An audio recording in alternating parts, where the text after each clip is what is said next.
Some RaZeR is first to the stream.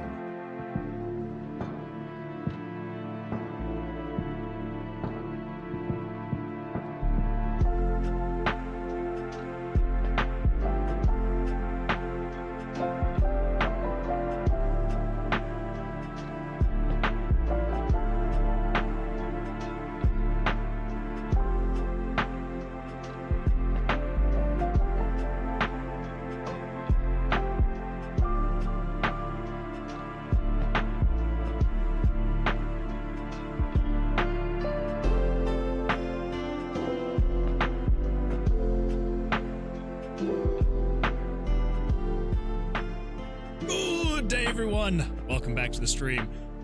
Sorry for being 1 minute late. I feel like that guy on the interwebs, I feel like I may have messed you up because I was a minute late. Because I was pulling stuff up, all of my stuff, and I realized that my Yeti microphone was acting up again for some reason. I don't know why. Sometimes it's just deciding to refuse to connect. So I had to get that fixed. Which is why I was a little late. And now I am slightly behind. Okay, Leorin board is all connected. Everything is good to go there. Let's see. PNG Tuber is good to go. And the last but not least is StreamerBot. Got to make sure that that is connected to the YouTube chat. We can see our absolutely fantastic, beautiful Bryant and Jesse in the chat. So hopefully that is working now. Anyway, welcome everyone. Glad you're here. Glad you're here. Yes, thank you, SumRanDev, for that. I wasn't sure if I was actually going to mention the affiliate anniversary. I know that I saw something to post it. I didn't think that I clicked it. So anyway, yeah, thank you. I appreciate that. Thank you.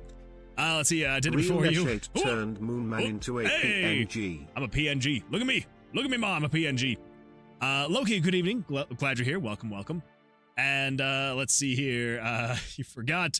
Scoiled says 070707. 072 as well, Scoiled. Everything's all right. Everything's all right, though, that guy in the webs. I promise. I promise. Everything's going to be all right. You still have a chance on Sunday. You still have a chance. Which, speaking of the Sunday stream, I figure I will mention this now just so that everyone is aware.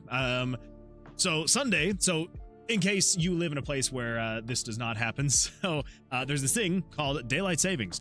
And basically what happens is every now and then, so every like 6 months or so. THT guy on the interwebs says, I am leaving this community.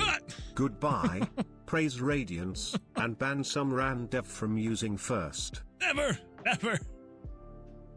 You just gotta be faster than some RaZeR. Some RaZeR is quick with it. They're very quick with it.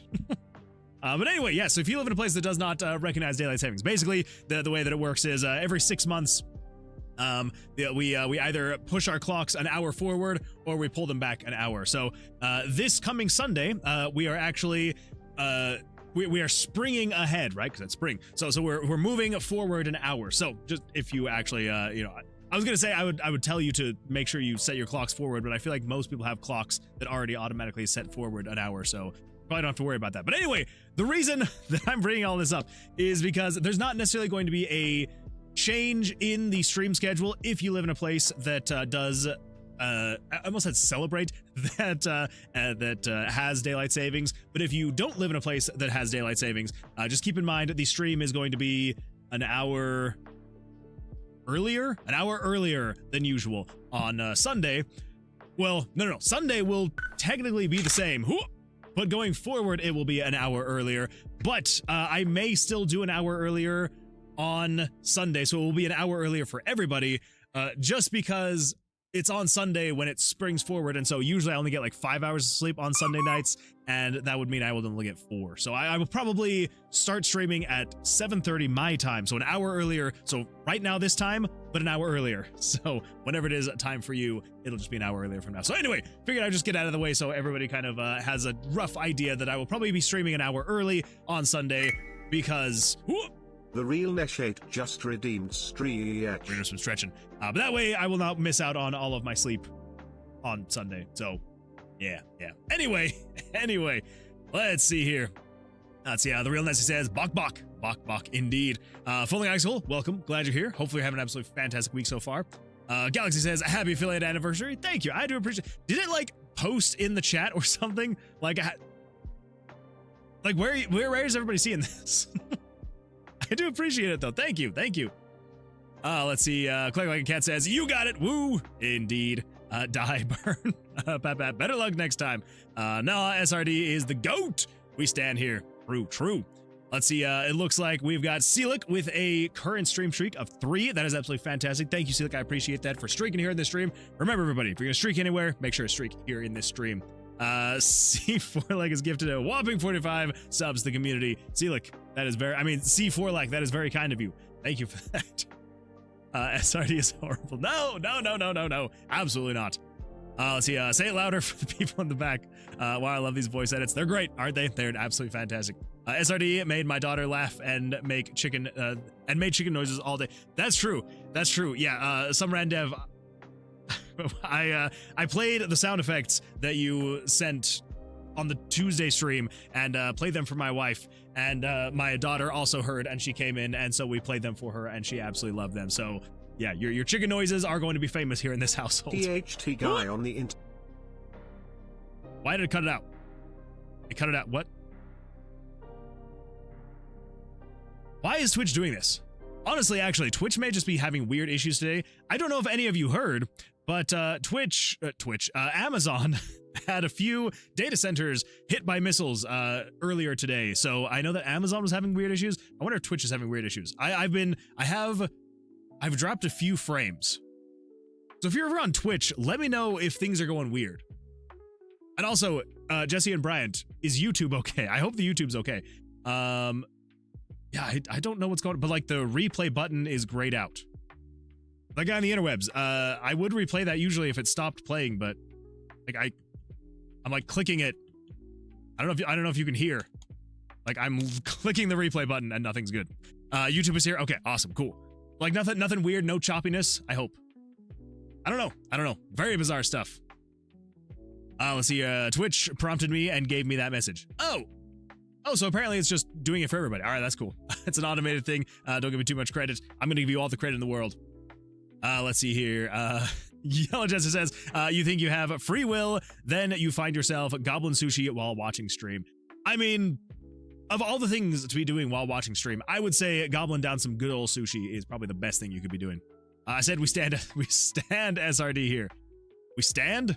Stan? We stand SRD here. That's true. I was using an auto clicker. Nope, too late. Everybody's standing on me. Speed of light, speed of automated program. He cheated. Let's see here. The schedule on your Twitch page should update so people can visit that to get the correct times. They think that is true. They should show the correct time on the schedule. So it shouldn't matter there. So as long as you're looking at the schedule, everything should be all right there. I dare you to check your DMs. I might have to. I'll just start mashing the first 3 hours ahead to be safe. That butchered my name. That's true. It did definitely butcher your name. Speaking of which, now that I've finally caught up to this point in chat, let's do some good old stretching. Here we go. To the left. And then to the right. Oh, and bring it back now, y'all. Oh, that was a good stretch. Thank you for that. I appreciate that. But yes, it definitely did butcher your name with the text-to-speech. What did you do this past Sunday? You're not telling us everything, I suspect. What are you talking about? What are you talking about? What do you mean, what did I do this past Sunday?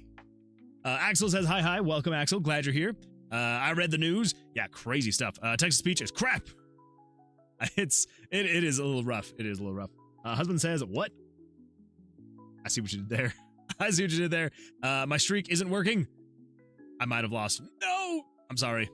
Again, there may just be some weird things on Twitch's end. Hopefully, maybe it'll be fixed eventually. OMG, I missed this. Hooray! Let's see. No ads, no! Hit by missiles. I slept through historical events again. Yeah, it's good times. Yeah, apparently they were like Iranian missiles. And they hit some data centers in the Middle East. And so earlier today, if you spent any time on Amazon, you may have seen some weird stuff and going on with like the checkout process and viewing some items. Yeah, so they were having some weird issues. From what I can speculate from what I remember reading was, yes, so some data centers over like the Middle East were hit. They were working on like getting backups and things like that. They were also encouraging a bunch of people like, hey, back up your stuff if you still have access. And then I think what it was while they were trying to like shift around a whole bunch of like their data Thanks stuff. for the follow, THT guy on the interwebs. Thank you for the refollow. I appreciate that.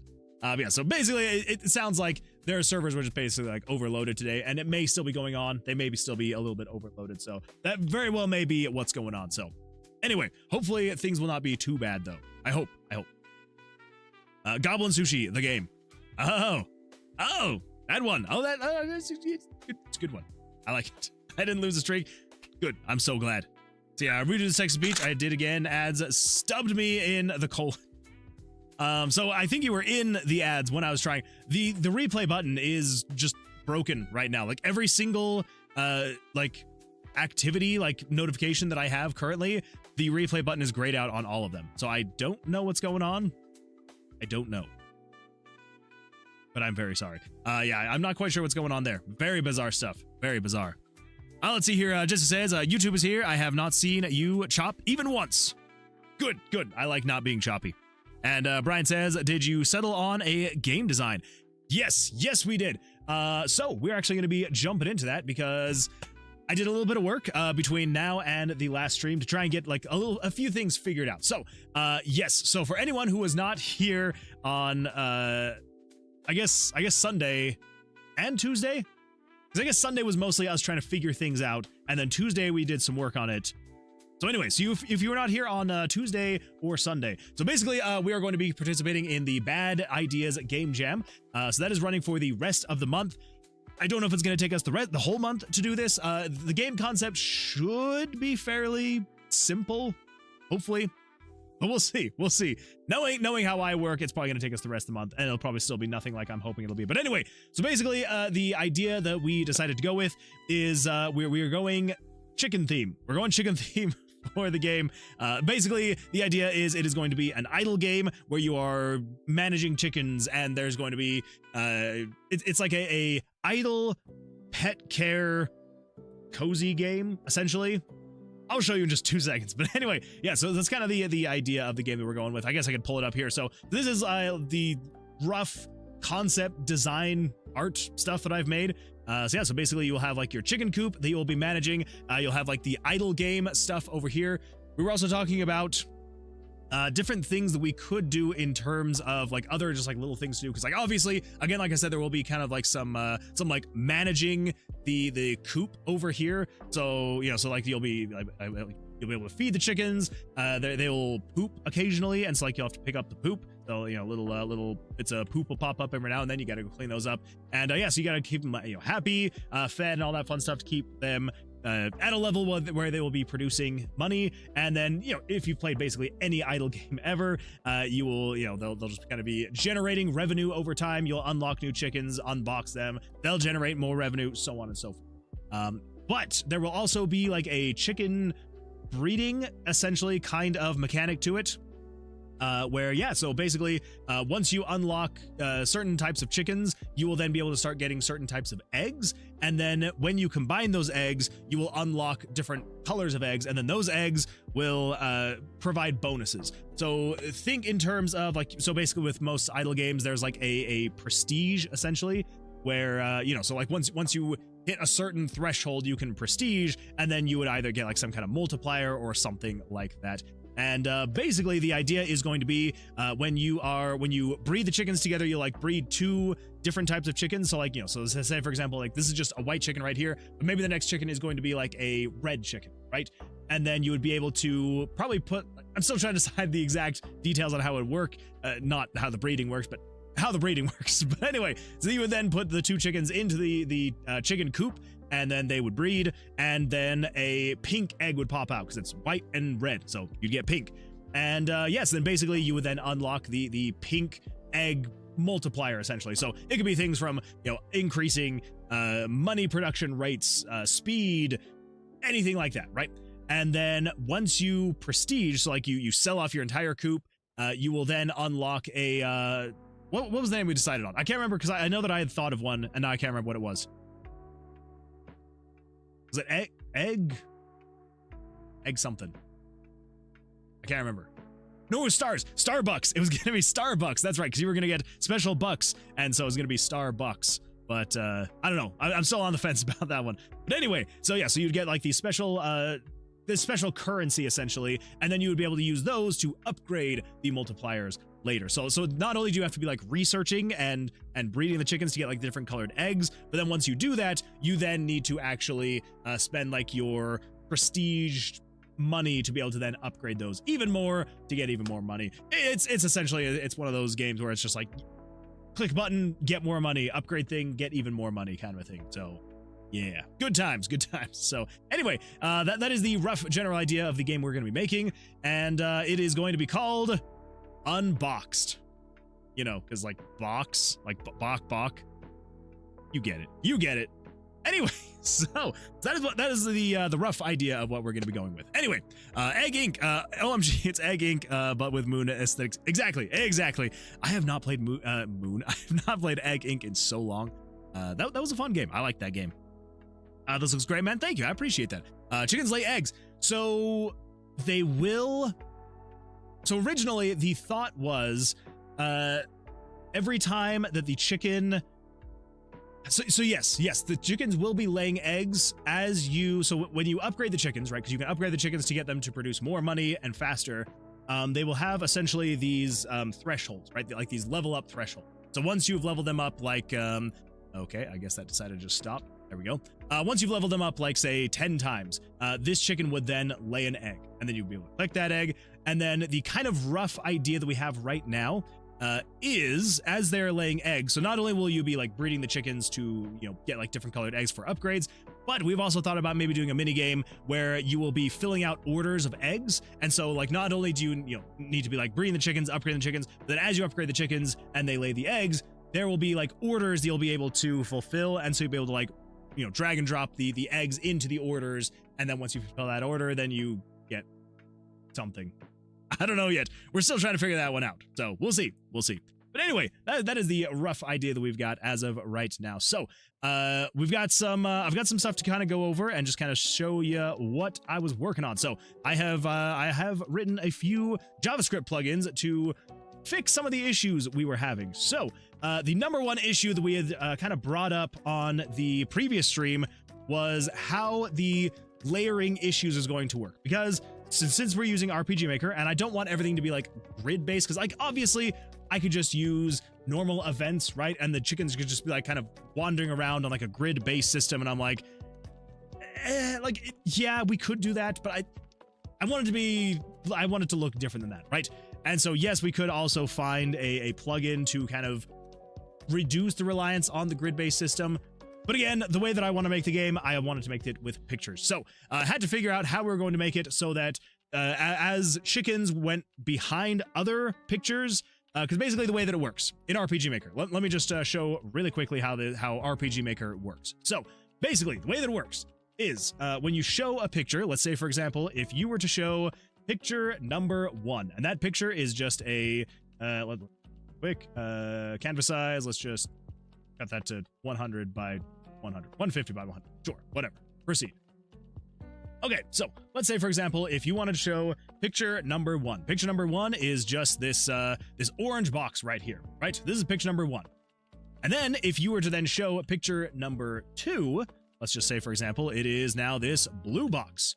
The picture number 2 will always go in front of picture number 1, which is fine, right? Like it's on a higher layer essentially, right?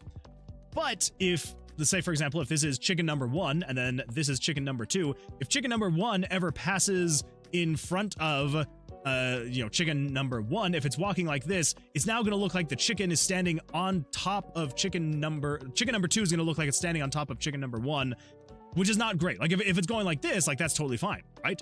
But as soon as the chicken then moves down like this and it goes like that, then it just kind of looks weird. So I needed to figure out a solution, and I was like, okay, like could we maybe like change picture layers or something like that, trying to figure out what we were going to potentially do.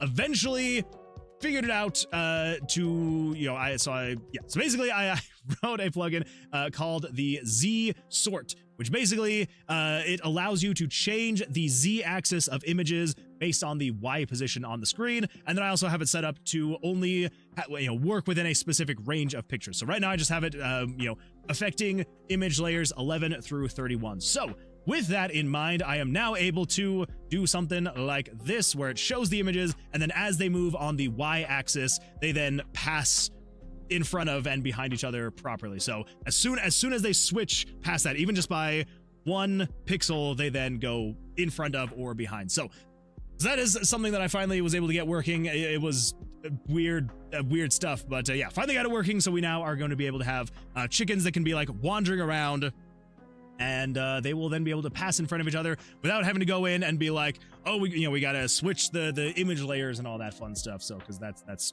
never a good time. Anyway, so that is the first thing. That was like the big thing that we needed to figure out, and we got that figured out. So I was very happy about that. The next thing that I needed to figure out was so I then, and this was more of just like I just wanted to make this work. So in RPG Maker, when you show pictures, there are basically 2 anchor points. So if you don't know what an anchor point is, basically the way that it works is, if let's do this. So in RPG Maker, there are anchor points on the picture. So basically the 2 anchor points you have are the top left corner. So if you were to rotate a picture, it would rotate like this, right? So it would rotate around that top left corner. Or you can have it be a center anchor. So if you were to rotate an image, it rotates around the center of the image. But with the chickens, I wanted their feet to be so I wanted the feet, so the bottom of the picture, to be the anchor point. That way, as soon as, so let's say, for example, if this chicken is kind of moving down like this, as soon as it moves down 1 more pixel, so the foot is now below, chicken number 2's foot, it then needed to change on the Y-axis, so it would then be in front, and then as soon as it started going this way again, as soon as it got to that point, it would then go behind, right? And so if it was like center aligned, it would just kind of do weird things and all that fun stuff. Plus, with any kind of animations, being center origin is not right. Yes, Z-axis. Sorry, yes, Z-axis, not Y-axis. As it's moving on the Y-axis, it then needed to change the Z-axis. Yes, that is correct, Brian. Anyway, so I wrote this really quick little script to basically, I'm calling it the anchor hijack. So essentially, you can come in here and you can change if you wanted to hijack the top left or the center. Artist says, hey Moon Man, just so you know, guy on the interwebs is being impatient and wants to explain more. I will definitely look at your messages. Just 2 seconds. Anyway, yeah. So basically, this little script that I wrote will basically just hijack the origin of your choice. So either the top left or the center. And yeah, so basically, it will just hijack it, and then it will automatically make that origin point the bottom center. So we can get things like this. So if I come in here, so let's set this to be parallel. And we're going to turn these off because we don't need the examples anymore. So basically, this is to help with the animation and the axis of the Y-axis. So anyway, and I also changed a couple of the animations with the box. It now kind of like shakes when you open it. And I've also corrected the wandering functionality of the chicken, because if you remember before, it just looked like it was like all popped up on a whole bunch of caffeine. Now it actually walks around, and I also took into consideration, I cannot remember who suggested it, so if it was you, let me know in chat. But walking animation, instead of doing animation frames, basically it walks around with just like a little wobbly thing, and then anytime it's going to the right, it flips right, and if it goes to the left, oh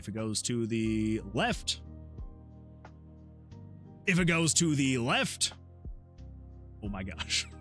If it goes to the left, chicken, just come here, chicken, come here. It then flips to the left. Anyway, so there we go. And then I also started working on potentially being able to feed the chicken. So if you were to drop feed, it then goes over to the feed, and then it will start eating, and it kind of moves a little bit faster as it's eating the feed. And and then eventually it eats up the feed, and once it's finally gone, then the feed disappears, and the chicken goes back into its normal walking cycle. So that is the stuff that I did while I was not on stream. I just wanted to get a little bit more stuff done. And yeah, so I would say probably like the biggest things were getting the scripts written so that we can actually have the chickens pass correctly in front of each other. And yeah.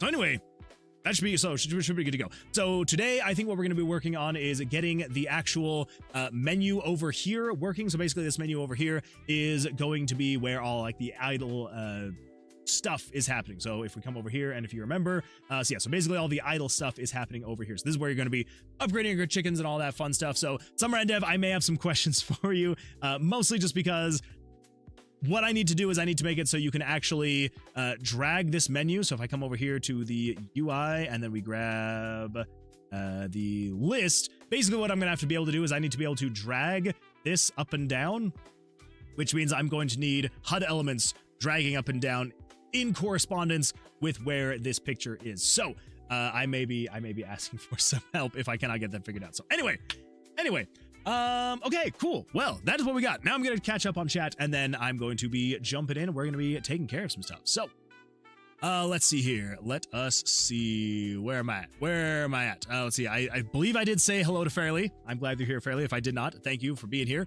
Oh, that's breeding. Now, how could this happen? Now there's breeding. I know. It's crazy. It's almost like someone submitted a chicken sound that made me realize we needed breeding in this game. So, you know. Greetings, says your new video. It is an absolutely fantastic video. I love that thing. I 100%ed it today, which I'm very proud of. So Clark Like a Cat says, I have jokes that I cannot say. Yeah, we're trying to keep this PG friendly. No jokes about the breeding. It's okay, you only need to type that. Let's see, the guy in the interweb says, Amazon data center hit by missiles. My fellow TV heads, I've slept through another historical event. Fair. Let's see, I have to think of the children in the chat. Can we just make the game already? Yes, we are definitely going to be doing that. We spent like this stream so far and the entirety of the last stream concepting. I mean, that's not true. We have been making the game. I've been here since February. True. Are you new here? Yeah. So you know, a little bit newer. Moonwood himself has said I'm kind of influential. I mean, I was agreeing with what you posted.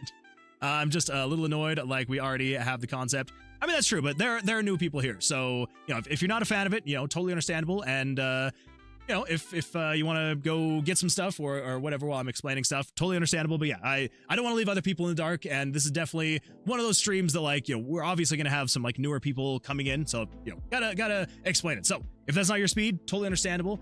But, yeah. This is just how he codes. Trust the process. Let's see. He's made the MALP. What's the MALP? Yes, the MALP. I know what the MALP is. MWG, plug and handle, reveal. Let's go. True. I don't know if I'm ever going to upload any of these, but if I do, that will probably be the handle. I've got to be cool like SRD, you know? I got to have my MWG. MWG like SRD. Yeah. Let's see. Debbie's unofficial son says, happy affiliate anniversary. Thank you. I appreciate that. Thank you so much. I appreciate that. Also, I see you're a first time chatter, so welcome. Glad you're here. I'm so happy you got this working. I was so scared the layering things would be an impossible hurdle. I was terrified too. I was like trying to think of ways. I was like basically thinking to myself, I was like, if I just make it so the chickens could never get too close to each other. That was kind of my thought. I was like, basically what I'll do is when I move the chickens, I will just say, hey, are you ever going to pass through a chicken? Then pick a new route or something like that. So I'm glad that I eventually got this one figured out. I feel like just having them pass through each other is going to look so much better than one like passing over top of each other in weird ways. Hey Moonman, just so you know, let's see, is being impatient and wants to explain more. That's true, we gotta explain more. This kind of reminds me of some old mobile games I used to play. Very much nostalgia. That's kind of what I'm going for. So thank you for noticing. Let's see. Okay, let's do this. I know, I'm so excited. Let's see. Fairly says, hell yeah. What did you think? Yeah. Some Randev. What'd you think? Unknown says, I am newer people. Oh yeah, quick question. What file is it I need to include when I export my RPG Maker game? Oh, yes. So when you export your RPG Maker game, you want to make sure that you include the RTP. So why does this thing keep freezing? Like this is twice in like the first 30 minutes. That's crazy. So basically you're using XP, right? I can't remember if XP has this or not. But basically, so in some of the newer ones, if you go to deployment, you should be able to check a box that includes, actually no. So basically everything in, I believe, MV and MZ, it will include the RTP. which is basically the runtime program. I don't know why they call it the RTP anymore. Well, they called the RTP because it was like a separate file that was installed back in like RPG Maker 2000 and 2003, very long time ago, and I'm pretty sure they still refer to it as that. Anyway, you need to include the assets. So when you go to export your game, make sure that it is including the image and the audio folders. Very important. Make sure that those are in there so that it actually has all of the files and folders to access when other people are playing the game. Because if I already have RPG Maker installed, it can access those files from my computer already, so everything's good to go. But if someone doesn't have RPG Maker installed, you need to make sure that everything in the folder is included. Obviously, if you're not using RPG Maker MZ, it is going to look different from this. But basically, yeah, so when you package your game, if it doesn't include the RTP files, so like the images and the audio files, make sure that you manually include them. Another great thing you could do if you have access to another computer, be on a computer that does not have RPG Maker installed, and then when you export your game, load it up on that computer and then just make sure it runs. And if it runs on there, great. And if not, then it should tell you, it'll be like, oh, you know, we're missing the images, we're missing the audio, we're missing the whatever folder might be missing. So if you have a way to do that, if you've got some kind of extra computer you could test it on, that would be absolutely fantastic. If not, then you know, not the end of the world to kind of try and get it working. But anyway, so yeah, so if it is XP, which I think it was XP, yeah, XP, I don't think that XP has a way to, now I'm trying to remember, XP, nope, not ZP, XP. Let's see here. Pretty sure if we, so let's open, we're gonna open, this one. Hey, look at that. So I believe if you compress game data, create encrypted archive. Yes, there's not like a way to manually tell it to include the files.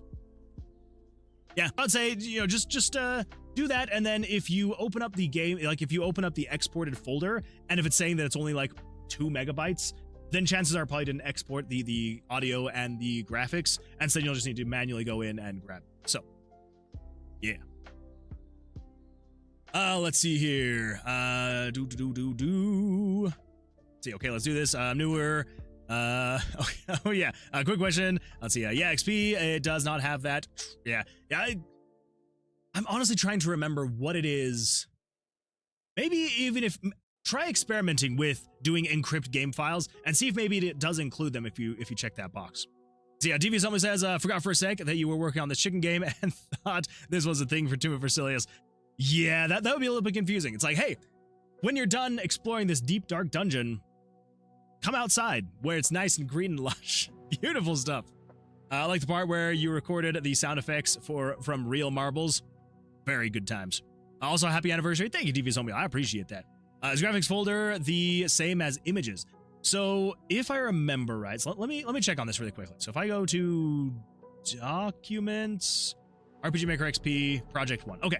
Yeah, so basically this is what your project file looks like, not necessarily your exported. So basically you just need to make sure that it's including the audio, the data, and the graphics. I'm pretty sure that when you export your game file, I'm pretty sure this is like the only thing that it includes, which is, again, about 1.27 megabytes. So very small. Obviously, like the data folder will be larger if you have more maps and stuff like that. But still, I'm pretty sure this is the only thing that it exports. So you need to make sure that you manually go in and grab the graphics and the audio folders from your project folder and make sure those are in either the zip file or however you're going to distribute your game. Make sure that those are included with it. And then, yeah, so basically just make sure that when you export your game that it looks like this. Honestly, I'm pretty sure you could just copy all of this and just give that, like, what does exporting in RPG Maker XP even do? All right, sorry, we're going on a side quest here. We're going to find this out really quickly because I need to remember what it even does. So if we compress game data and we just say export to here. Oh, export to here. There. Okay. So compresses. Is this literally just zipping the folder? Okay, so it's just project exe. Okay. Interesting. Anyway, yeah, so basically all you would need to make sure you do is you just go audio, graphics, copy that, and then in here you can just make sure to paste them in here so that it's included. Yeah. Well, no. It's literally just an extraction. Because then I say, because if I run this, and it literally just extracts the folder, I say yes, and then you got project 1.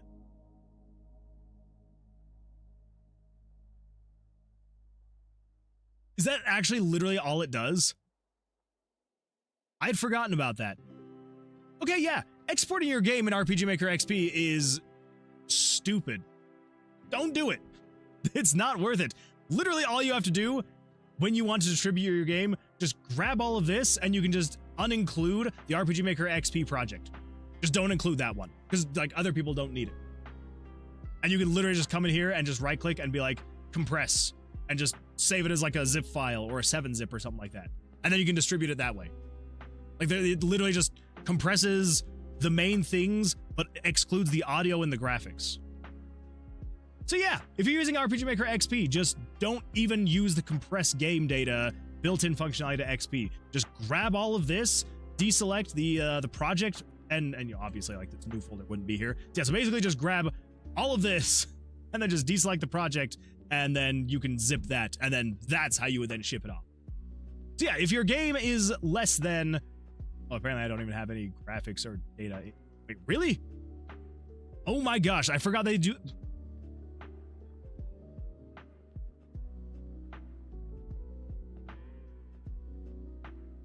RPG Maker XP is great. It's great. It's a great engine. Amazing. It's fantastic.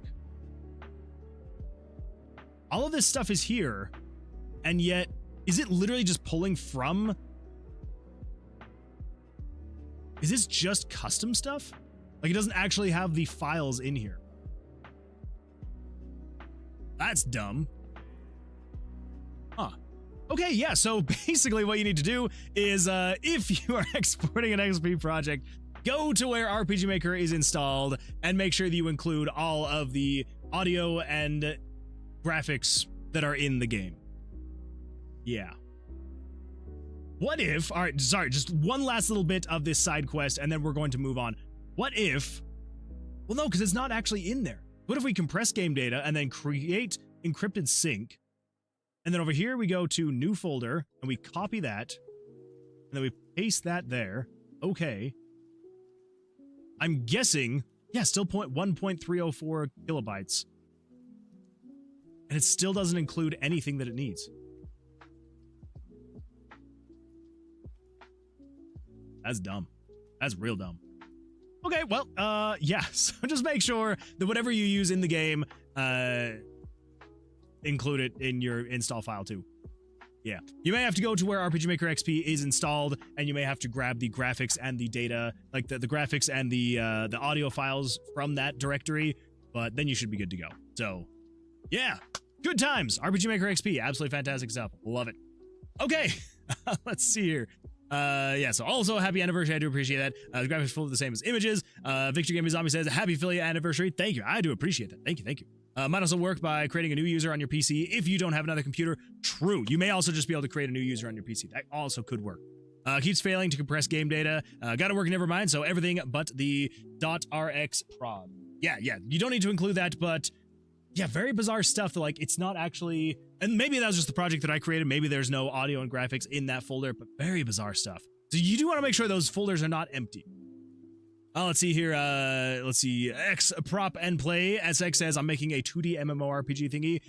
I love it. I love it. Yeah, I've always wanted to make a, basically the idea, and I know this is not an original idea anymore, but basically the idea that I've had, that I've always wanted to make for an MMORPG is I want to make a single player game that is designed like it is a dying MMORPG where you are like the last person that ever came back on the servers. And then there is like a message that gets posted that basically just says, hey, the servers are shutting down in X number of time.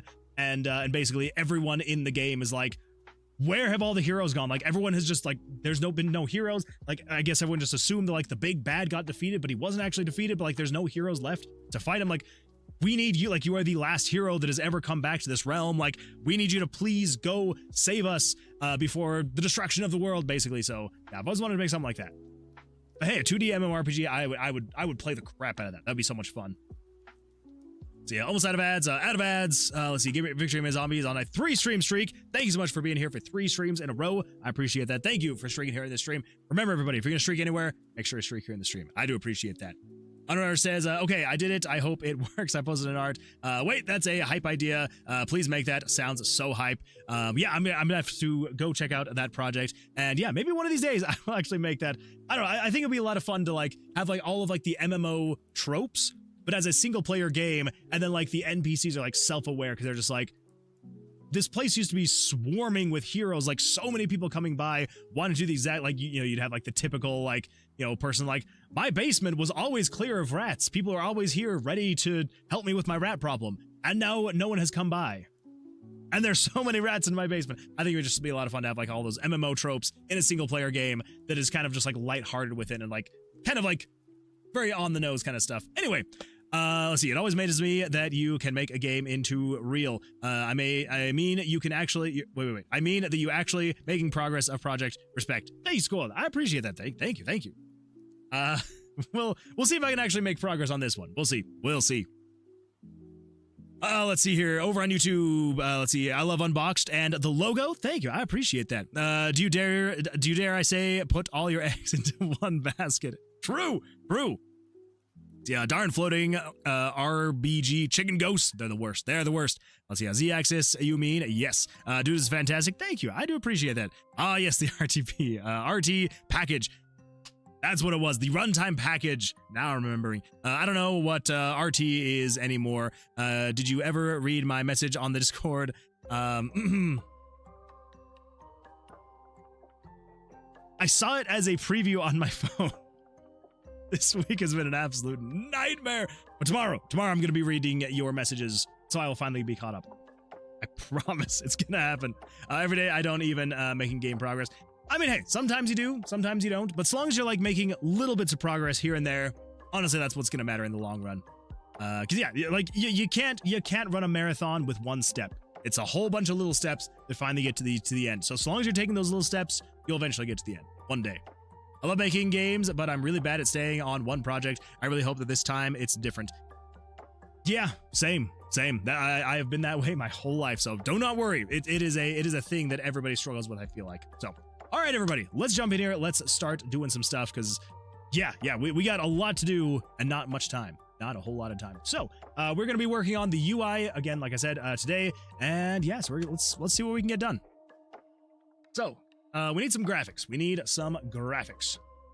Same. No. You've been on the same game for a year, you legend. I do appreciate that. But this is like the first time that I've ever done that in my life. And it's only because I'm streaming it.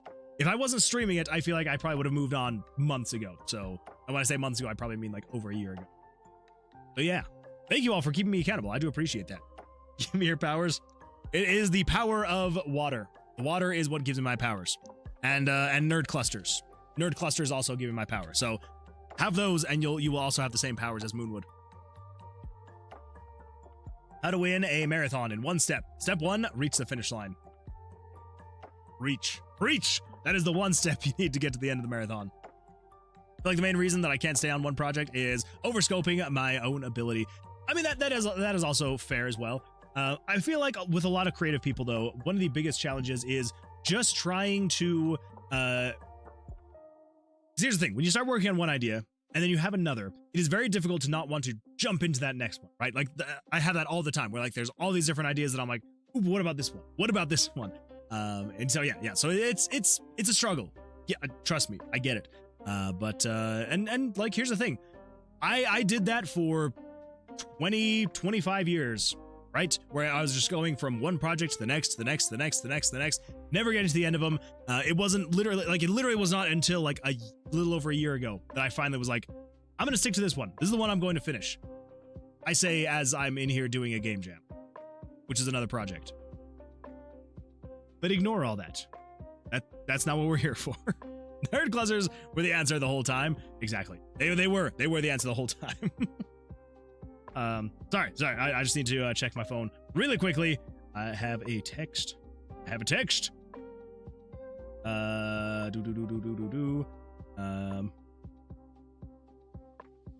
Hold up.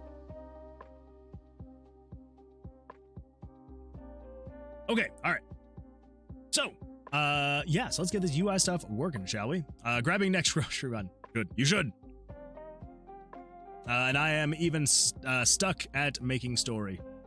Hey, you know what? You know, some people have their strengths, other people have their weaknesses, and honestly, like, so long as you are creating to your strengths, then, like, you know, the weaknesses are going to pop up, but as long as the strengths are more of the priority, I feel like it's going to help a bit more. I'm also complete dog water coming up with names for anything. I think I got an idea for one of the characters' names, but he isn't even in the game yet. I mean, that's fair. Honestly, if you have a hard time coming up with names, this is a site I would recommend so strongly right here. Fantasy name generators. Absolutely fantastic stuff. Highly recommend if you are doing anything creative, like it really in like any way, shape, or form, whether you are writing, making a game, creating videos, stories, things like that, anything like that, because like you got fantasy and lore, all these freaking names. You got real names, places and locations, other names, pop culture, like so many things, like fantasy and folklore. Let's go over to elf names, and you can just start going through, and you're like, all right, we want male names, neutral names, female names. Then you just sit here and just like it just scrambles through, and you can be like, all right, there's a good one, Nulith Zinfer. There you go. Good name. Good strong name. No doubt the name of her mother. Anyway, so highly recommend. Fantasy name generators. Fantastic site. Highly recommend. Okay, UI time. Here we go. Here we go. So I think what we need to do first is, I think we can just, if we don't need the top UI. We basically just need the back. Yeah, we need the back here. Copy, new, paste. Let's do this. Should be good. Let's increase this 400%. We come over to here into downloads, unboxed, images, pictures. Nope. Parallaxes. There we go. There we go. Copy that and throw that over here. So this should be able to just go here, because that part is not going to move. That part is staying still right there. So we should be good to go right there. Awesome. And then if we come back over here, we then need some other stuff.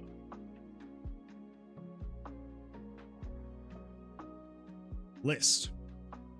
Now the list, this is one that might come back to bite me, but it'll just be like a little bit of a adjustment. So it shouldn't be the end of the world. Okay, so right now we have 6 options. But I know that we're going to want to have more than that. The thing is, I don't know how many chickens we're going to make. We'll have to figure that out eventually. We'll figure it out eventually. Okay, so right now, so for option 1, we need, so let's see, so we got the face there, the timer bar, we need to get rid of that and the filler. On the level, we need to get rid of the actual level and the filler. On the buy button, we need to get rid of that. Let's get rid of the filler as well for now. And timer, we're going to get rid of that. Okay, this will give us the general idea of what we're working on. I'm also going to go through and erase the faces on all of these options. Okay, this will at least get us in the general ballpark. No? Let's create a new picture. Go. So that is everything. Yeah, eventually we will just make this list longer. Now, this is what we got. Okay, this is what we got. Let's do increase the size here, 400%. Save this as images, pictures, and this is going to be the, no, not chickens. We're going to call it the UI list 1. UI list 1. There we go. Greatest name ever created. Right. Joe. Let's do, this is the initialization.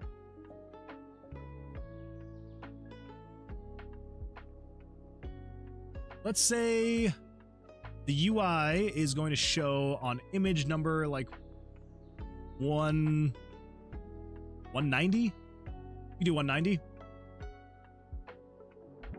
Yeah, for now, 190. Okay, let's go centered aligned. Now, where on the map is this going to need to be? So if we pull up parallaxes, pull that over here, and then if we come over here to pictures, grab that and that. Ooh, we also need UI, top UI. Copy that. New. Flatten that. Go up to 400%. Okay, back over here. We've got that. Unknown underscore artist says, hey Moon Man, did you know that working out is proven to help with math and stuff? Pretty neat. I don't know if I believe that. Especially now. Now that I know what's coming. Unknown underscore artist wants Moon Man to do 10 chest benders. I knew it. I knew it. I knew it was coming. I suppose we should get up and move the body a little bit. Okay, so that's 36. Why can I not think of what that would be? 18, of course. Of course it's 18. What was I thinking? 18. Okay. Let's also say you're going to show by default 18 below that. Yeah? Yeah, that feels good. That feels good. Okay. So if this is going to be center aligned, we need you to show at 218, 462. 218, 462. 218, 462. All right, there we go.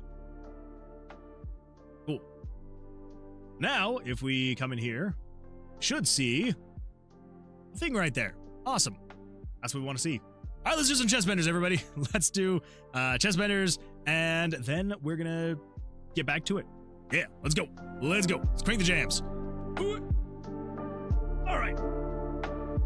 That's true. This will help me be better at math. This will help. All right, everybody, here we go. We got 10 on the clock. Count it with me. Here we go. Ready? 1, 2, 3, 4, 5, 6, 7, 8, 9, 10. Thank you for that. I appreciate that. Ooh. Actually feels good to have stood up and did that. Let's see here. Oh my gosh, what have I missed? Okay. I'm also complete dog water. Nerd clusters just need a sour gusher filling, and they'd be the toppest tier. That would actually be really good. I feel like Gushers needs to do something like that. Get like some kind of like crunchy candy to put on top of Gushers. That'd be good. Also saying Gamedev is hard. Is it possible to make 50 gigabyte RPG Maker MV game? Very much so. It would take a lot of music and graphics. You could do it. You could do it. It's possible. It's so hard, but we can't stop about it because it's hard and fun. True, true. Just because something's hard does not mean that you should stop. Yeah. If it's something you want to do, keep going. I believe in you. The name I have for the character is Skaz? I'm not exactly sure how to pronounce that, which is the Greek word for shut up. I like how it sounds and fits the character, I think. I like that. That is awesome, actually. I really like that. Lots of NPCs. Friendly says, I'm glad to be back doing more goofy game stuff. It gives me a lot of space to work on Jellyfields in the background. I do like it too. I do like it too. And you're making some really good stuff, so I'm very excited to see more of the fairly shenanigans. I'm scared it might get bigger than I think. Wait, what?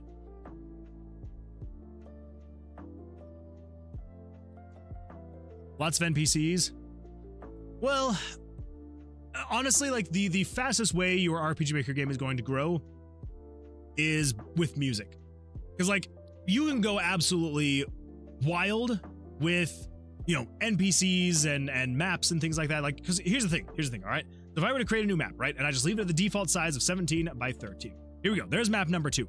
Now if we come over here and we look at the data. Go, data. We pull up map number 2. Wait, gotta save it. And then we pull up map number 2. So map number 2 is currently 3.06 kilobytes. Very small, extremely tiny. So if we come in here and we edit this and we set this to the max size, which I think is 256 by 256, and then we save that, the map now becomes 768 kilobytes. So a little over half a megabyte. To put that into perspective, if we were to do 50 gigabytes, so let's see. So 1024 megabytes is a gigabyte. So times 50, it's about 51,200. And then if we divide that by 0.768, you would have to have 66,666 maps. True, it's an empty map, but you would have to have over 60,000 maps in your game to be able to have just the maps be equal to 50 gigabytes. And again, keeping in mind, that is the largest map that you can make in the game. And I think even if I add an NPC, like let's just say, for example, if I add an NPC, right? So that's in there. And then, so we're going from 768, if I save that, 768 to 769. That was 1 kilobyte. So for every NPC, roughly, like obviously if there's more stuff in there as well, the NPCs do get larger. But yeah, you would have to add a ton of maps, a ton of NPCs, and just so much to the game to actually get it to be massive based on maps, NPCs, items, things like that. Because again, all of these are just text files, right? Like map number 1, it is literally just a text file. Like there's nothing else really going on here except for just text. Like that is all it is. Anytime you add an event, it just adds a new line of text. Which again, the more that the event has, obviously, the larger that line will get. What is this one? Data 00000000000000000. I don't know what all those zeros are. Anyway, so yeah, so obviously, the more NPCs you add, the more that they do, it will add more. But these text files are very small indeed. So yeah, so the fastest way to grow a file size in RPG Maker is with audio. Like that is number 1, because each song is like anywhere from a megabyte to 5, 6, 7, 8 megabytes. And especially with RPG Maker MV, we have to have both an M4A and an OGG file. Like 2 files per song is kind of ridiculous. So anyway, all that to say, don't feel like you were ever going to hit 50 gigabytes in RPG Maker. Like that would be honestly impressive to do something like that. Because like, here's the thing with RPG Maker, right? You can have a whole bunch of stuff. So if we look at Tomb of Versilius and I go to the images, let's go to pictures. Right now, I have over 800 images in Tomb of Versilius right now. And we're not even close to done. There's going to be so many more monsters, items, perk cards. Not true. Not everything in here is still going to be used in the final release of the game, but like we currently have 8 perk cards. I am planning on having probably like roughly 100 by the time we're done. Perk icons, there's, and that's going to match how many, depending on how many perk cards there are. Monsters, I want to have like 50-ish monsters plus a dozen or so bosses. There's going to be tons more items. All of that, plus, all the dice, the cards, all that stuff. All of that is 3 megabytes, 3.2 megabytes. So even with all of that, taking into consideration everything that I have in Tomb of Versilius as of right now, the game is almost 11.5 megabytes. So yeah, even at the end of the day, once I get all the music in there, all the graphics, the game's probably not going to be more than like 50 megabytes. So you can make a very large game and probably not even have it go above 50 megabytes. Unless you have a ton of music, a ton of sound effects, then maybe. So anyway, so as long as you don't have hundreds of sounds and music and things like that, then you should be all right. Should be all right. Anyway, let's see here. Hey Moon Man, did you know they working out? That's why jocks back then were the smartest people ever. True. Be better at math. I know I kind of just got here, but I gotta go. I will probably be back soon, though. Unowners, I appreciate you being here. Thank you. See, Fistful says, hello, welcome to your first time chatter. Glad you're here. Hopefully your week is going well so far for you. Brother says, you're working on game jams and always experimenting with Tomb of Versilius and things like that definitely inspired me. I'm glad that I could be an inspiration. I know I've said this before, but like my number 1 goal with doing all of this is as long as I can inspire someone, even if it's someone who is as well established as Fairly is, if I can inspire anyone to continue or start to be creative, I will consider it a win. I think I can do it. I know you can do it. I know you can do it, Scoiled. The tiles. There's those zeros are data. Duh. Okay, that's fair. That's a fair point, Divas Oatmeal. 11 megabytes. I feel like you just did the biggest game dev flex the world has ever seen. No, not even close. But I appreciate that. Thank you. Here's the thing. The game will eventually be probably like, my guess is probably around like 50 megabytes once it comes time. So we'll see.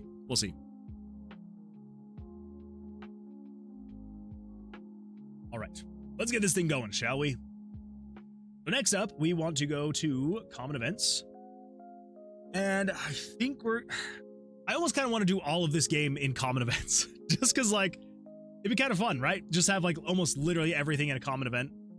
Might as well, right? We're going to call this one menu scrolling. For now, I'm just going to call it menu scrolling. Maybe we'll call it something else different later. But for now, we're going to call it menu scrolling. So, with menu scrolling, this is where we need to actually get the menu to scroll. So, where did I do this again? So we're showing image 190. That's right, image 190. The events you make are anything but common. No, they're the most common of events. Nothing but common here. But anyway, speaking of common events, let's make a scrollable picture, right? Shall we?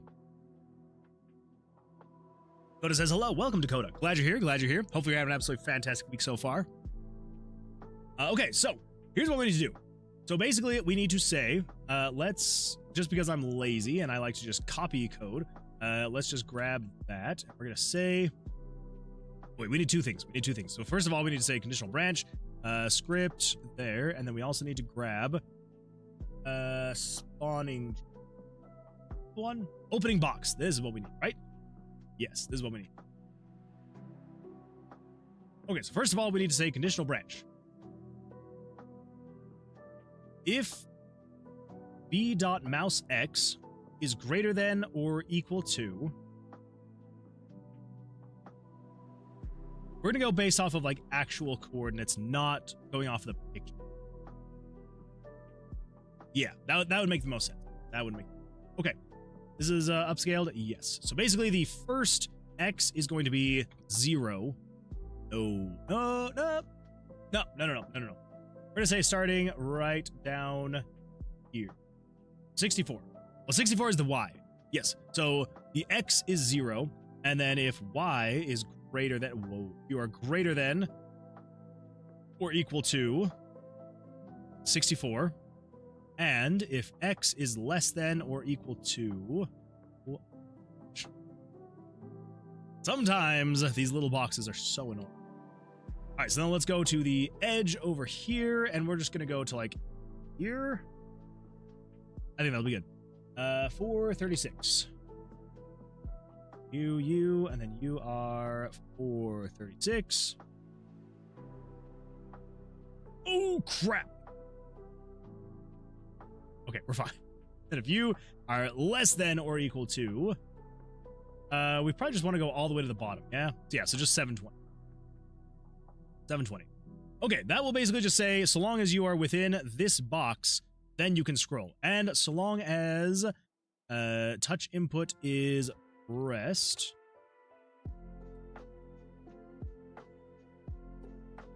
Yes, we want to. I was just barely thinking. I was like, what if we just put that condition in this condition? But I need to have an else handler in here. Pretty sure. As long as you are pressed. Then here's what we want to do. We want to say, let's see. So we have the Y position of the picture that we can reference, and then we have the mouse's Y position.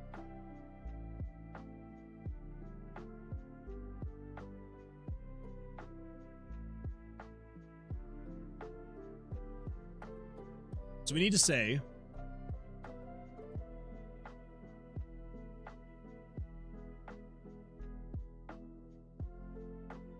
I think we need a new variable.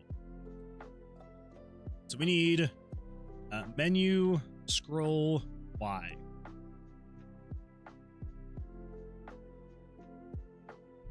Okay. Because we have the Y position of the picture, we're going to have the Y position of the mouse. And then we need to move the picture based on how much you have moved the mouse. I wish that I could remember the project that I'd done this in before. So I know that I've done this before where like it's a menu. We'll figure it out. Okay, so when you click on the picture, first thing we want to do is we want to say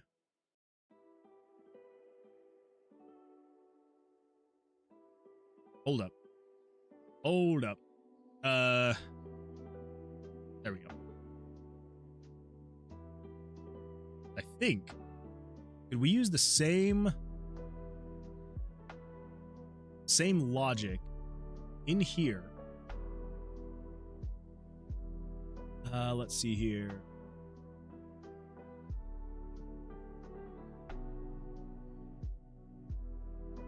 It would be the puzzle that is, so we got portal puzzle.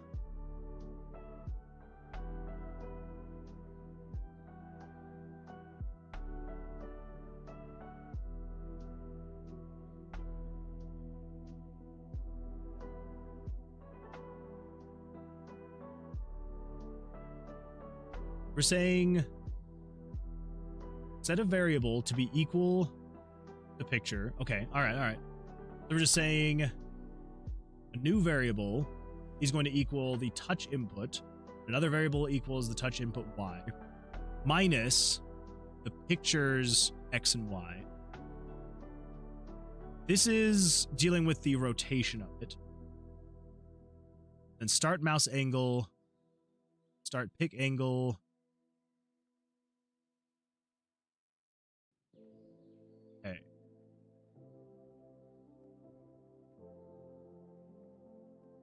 Okay, so I'm pretty sure what we can do is we can say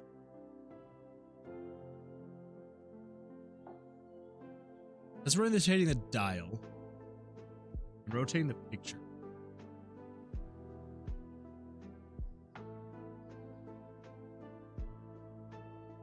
Yes, the way we're doing it with the rotation of the dial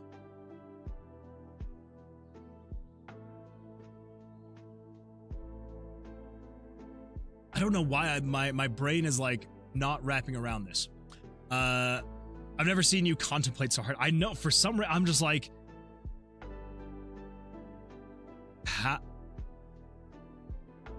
Okay, so here's what we need to do. So we need to say, because we don't need to take into consideration the X position of the picture at all. It's just the Y position because it's just going up and down. We just need to say set menu scroll Y to equal mouse Y. Okay, so that's because that's how we're doing it over here. And then we don't need to worry about the angle. It's angle, picture angle, and then the difference.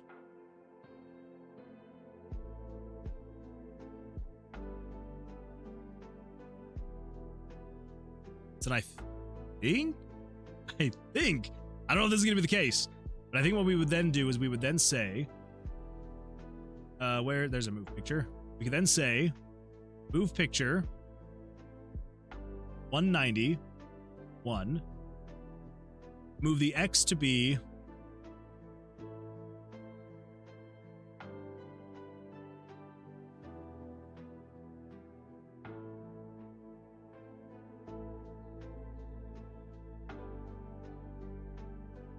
so we're moving picture 190.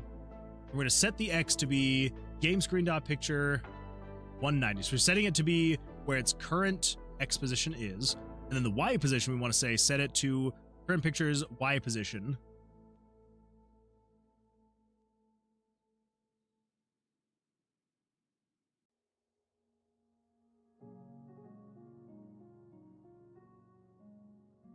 No, because that's just going to move it instantly. What am I doing with my life?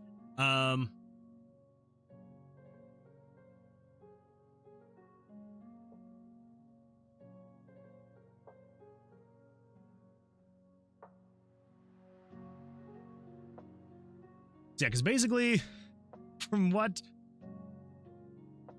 This is just going to instantly move it. right? Because we need to. Why can I not? Always on is on. What?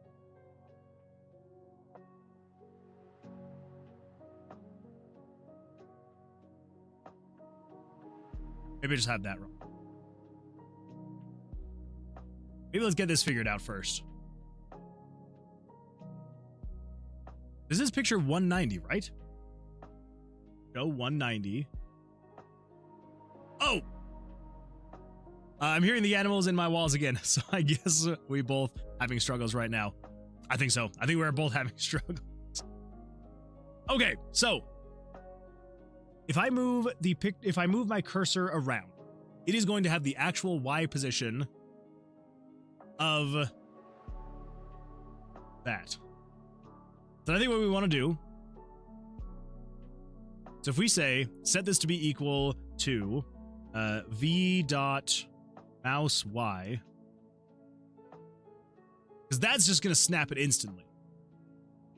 That's all that's going to do.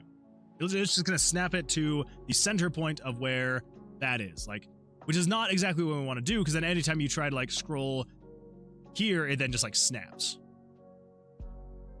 So basically, we want to say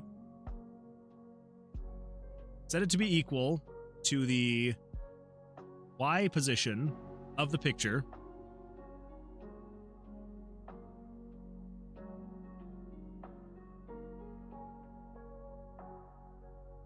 plus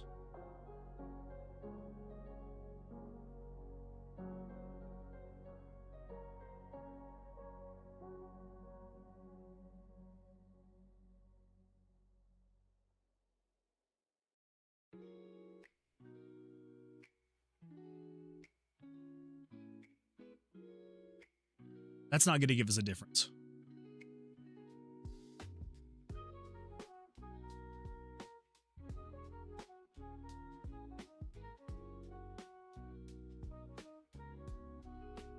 Okay.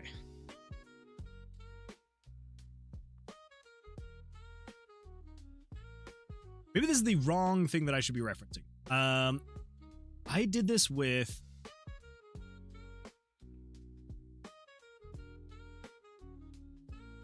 timer.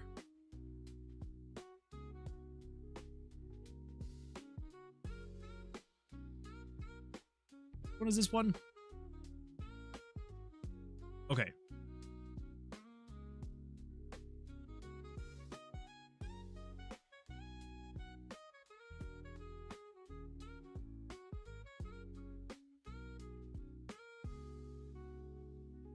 Const d x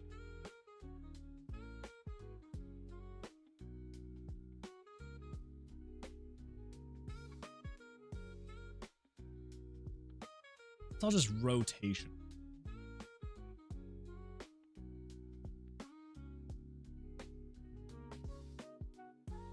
I don't know why my brain cannot like. Okay, let's go. Let's do the old classic to like help my brain kickstart. Okay, here. So the picture has a Y position, and then we also have the mouse Y position. Let's just say the Y position of the picture is equal to 360, and then the mouse Y position is 150. What we need to do is we need to say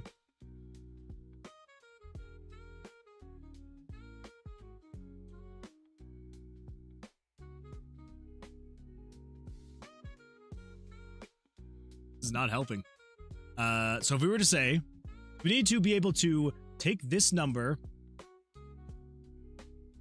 maybe we don't need the Y position of the mouse.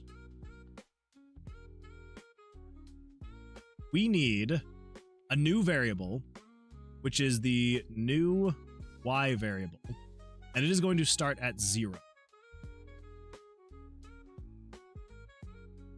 Or we say you're going to equal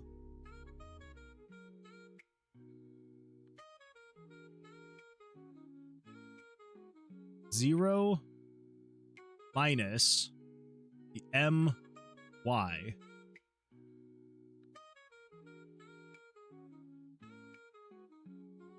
No, because then you're just going to be negative. Okay.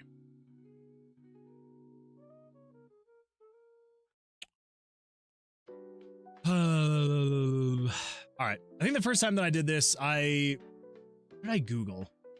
It was somewhere someone had explained it before, and I was like, that makes so much more sense. Okay. Where is this thing? Let's see. Let's see. So it could be RPG Maker MZ. I've come through so many RPG Makers today. Let's see. Sure, in RPG Maker MZ.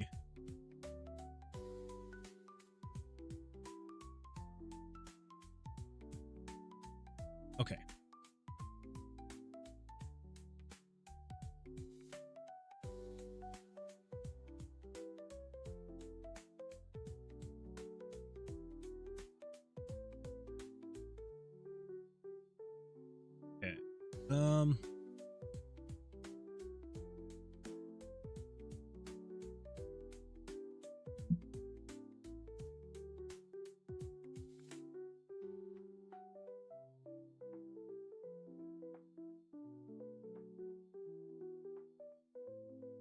This looks similar on the RPG Maker forums, but like,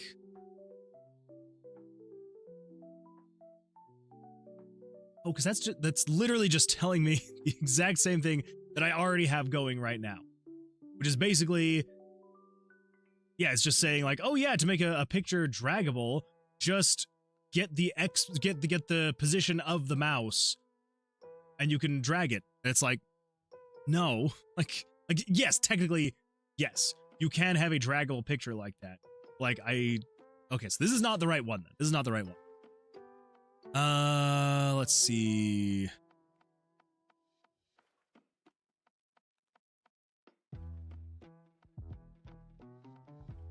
Okay, so let's see. This person's saying,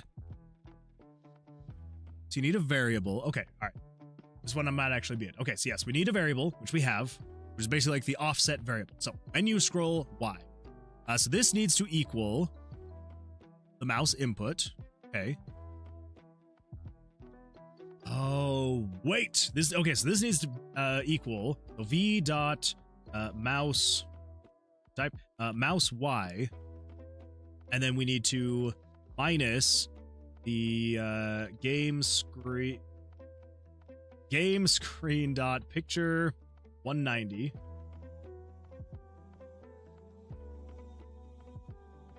Wait, is that literally what I was saying in here? No, because I was saying 0 minus this one, but it's saying this one minus that.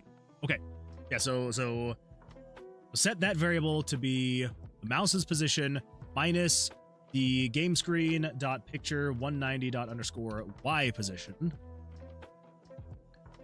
Okay.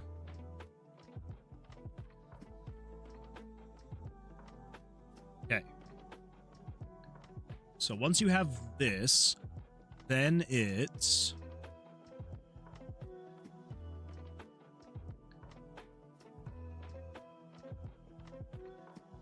so now we need a new variable. Okay.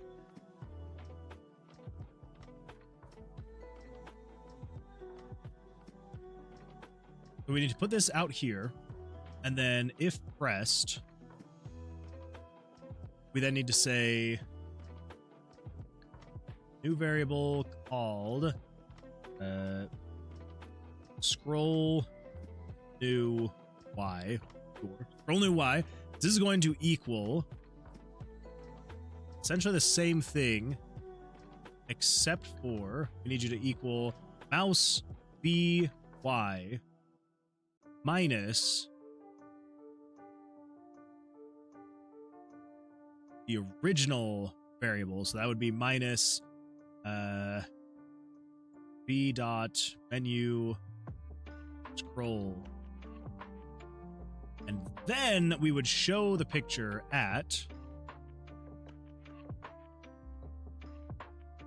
b dot new variable, which is the scroll new y. Okay. See if that's right. Nope. Nothing. Okay.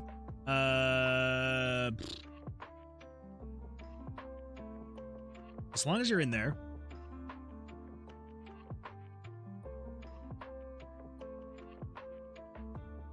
Let's see. Okay, sorry, I was half paying attention. I'm locking in now. Could you explain the problem again?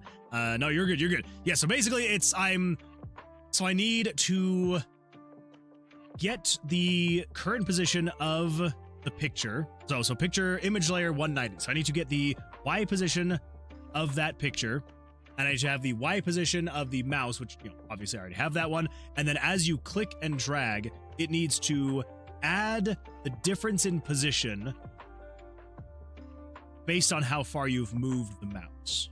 So, let's see, 4B13 says, first of all, first-time chatter, welcome, glad you're here. Says, wouldn't it just be like a movement variable where you take the starting point when you click and find the difference to the new MY with A to B? Sorry, you do not need to be sorry. Do not ever feel sorry. No worries at all. Yes, it would be that. I just, for some reason tonight, my brain is just like not connecting the dots. I do not know why. So anyway, so I'm looking through a forum because I know I've done this before. I have done this before, and I remember that I found a forum online where someone explained it and it made sense and I got it working. I don't know why my brain is not wrapping around it again tonight. So we're gonna say, just because I don't want to deal with the variable, we're just gonna say you are going to equal the actual raw mouse data. So touch input dot y. So, okay.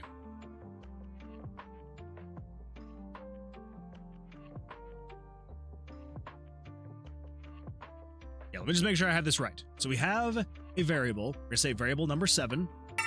Thanks for the follow, Nickm14. Thank you for the follow. I appreciate that. Thank you. Welcome. I'm glad you're here. Okay, so we have a new variable. So the new variable is going to equal the touch input y we have minus the picture's y position. So game screen.picture 190._y. They say over here on the forum, and then as long as touch input is pressed, then we want to say is we then want to say the another variable. So so this is basically calculating the difference. We're gonna say so we'll just call it scroll new y is going to equal the y touch input. Okay, so touch input dot y minus the first offset variable, which is the menu scroll y. So v dot menu scroll y. And then we move the picture, move picture 190. The X is going to be the 190's X, and then we're going to have it move to scroll new Y, which is what that new variable is, scroll new Y.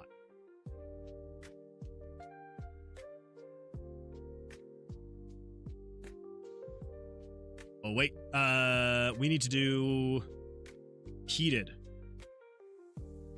right? No, it is pressed. Pressed. Or is it repeated?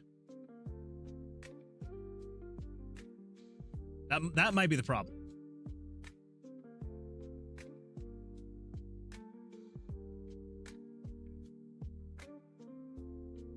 Might be repeated.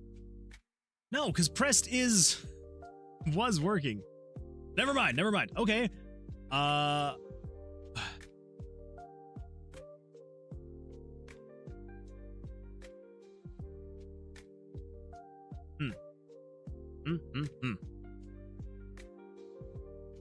It can be either, I think so too. Yeah. Press is checking if the button is pressed down currently. Yeah, and that's where I was like, wait, should it be repeated? Because I was like, is press just the one time? But no, triggered is the one time check. Press is fine. Yeah, definitely press. Yeah, definitely. Okay, so let me check these variables then. So let's come in here. Let's just throw these guys up here, just because might as well. Text. This is going to be a variable, and this is going to be variable. This one. Right, I need to reload the project. Yeah, so menu scroll Y, and this is going to be scroll new Y. Okay. Let's just see what those are. Save, and then let's just say when you are no longer doing that, we then want to say, let's just set scroll new Y to equal 0. Just to see if it actually resets. Okay. Yes, you are currently equal to negative, whatever, and then 0. So if I click 462 and then nothing changes.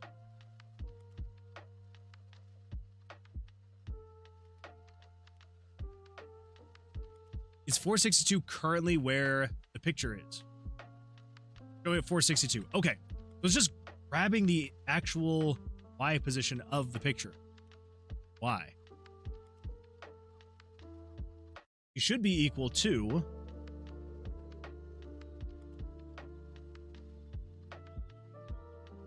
touch input.y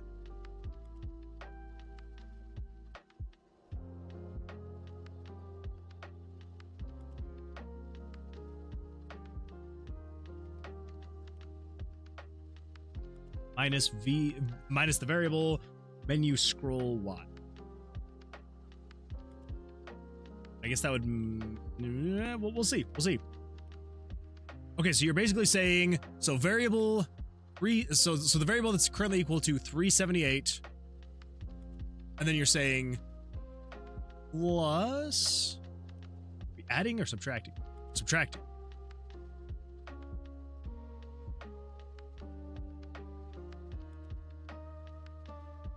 Set you to be touch input Y minus that variable. So touch input Y is 297. So 292 minus 170 is 462. I'm so confused. So me too.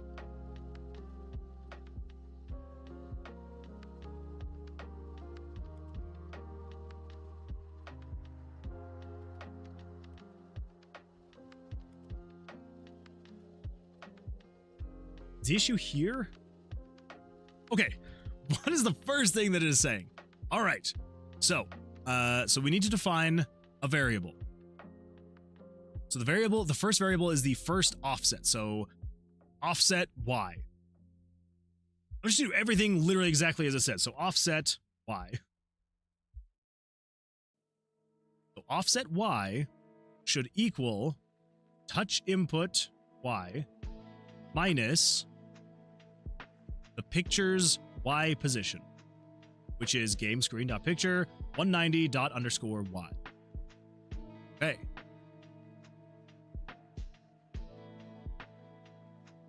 And then next,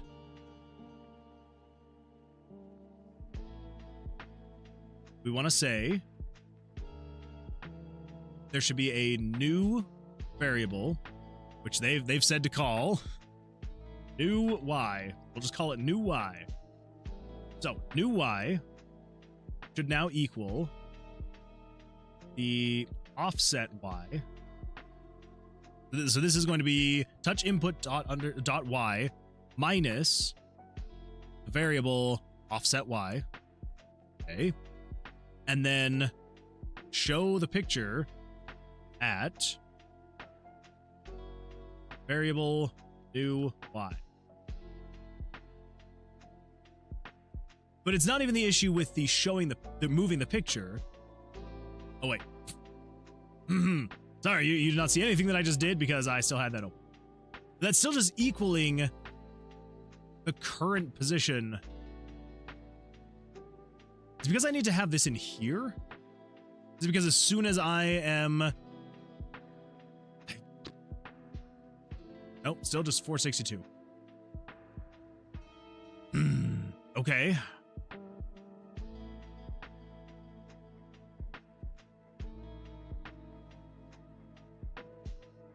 I don't know.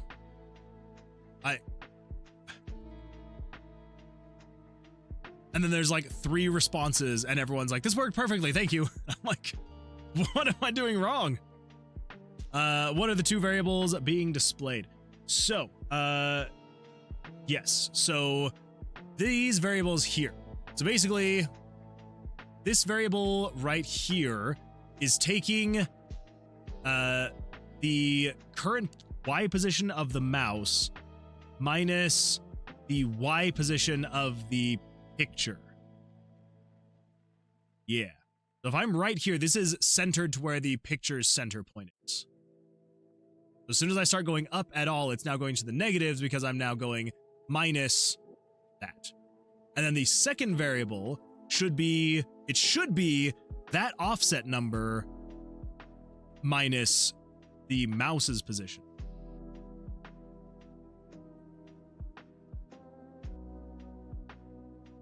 So do I have that one? Is that one wrong? Should it be that minus touch input? Oh geez. Okay, well something fun's happening. Okay, what if we put that back out there? Nope. Wouldn't they cancel out again? Apparently. So that's where I'm just like, I don't get what this person's saying, and then everyone's like, yep, it's working. Okay. Let's Google it. Google it again. It's got to be another one that I had looked at, because this one doesn't seem familiar. So, okay.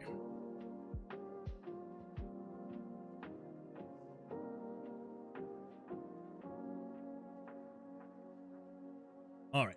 Let's see. So there's got to be another one here. I mean, like, Google's got their auto-populated Gemini. Who knows if that's going to be accurate at all. Just yay for Google. And we could try and see. We could try and see what it's trying to tell me to do. Let's see. Try first setting the old variable to equal the mouse variable. Then set the change to the old variable minus the mouse variable. You try that. Close the pop-ups so I can stare at it. Okay, pop-ups. What pop-ups? They're all collective liars? I would agree. I would agree. Okay, so yeah, so try setting old variable to equal mouse Y. Okay, so we have... So the offset Y, so old variable equals touch input. And then if pressed, we would then say...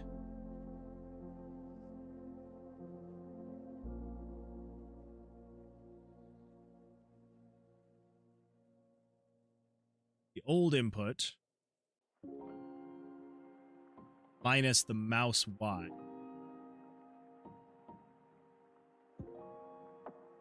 Yeah, so offset equals touch input Y. And if pressed, I think we would do, it'd be new Y.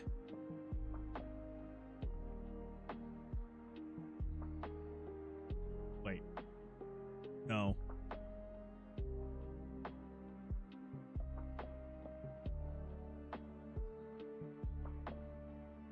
Yeah, so the old variable equals the mouse Y. Okay, so we'll just do offset Y equals mouse equals the touch input Y, and then change the old variable minus touch Y. Unknown _artist just redeemed Streech.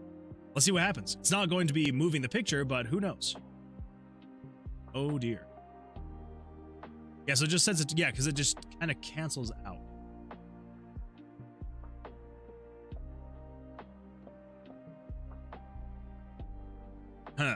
I don't know. So yeah, I'm back. If you have checked, did my game work at all? I have not checked, unfortunately. Sorry. No, they're gone. They're good. I think your approach is fundamentally flawed. I think so. Because the offset equals picture Y minus mouse Y, and then you do the new Y equals offset plus mouse Y. So basically, you're doing offset equals picture Y minus mouse Y plus mouse Y. Yeah, it's definitely. It's not. Yeah, it's not. It's really not. But you need to store offset only when touch input is triggered. Yeah, so I do have that. Then update the movement when touch input is pressed.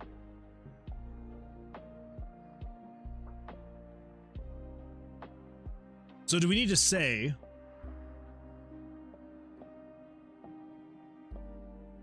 so then aka the offset should only update the frame the mouse clicks the first time, because that's when it grabs.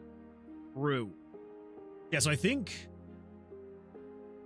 instead of it, although I guess technically, I don't know if you have it because it looks like the offset is updating every frame.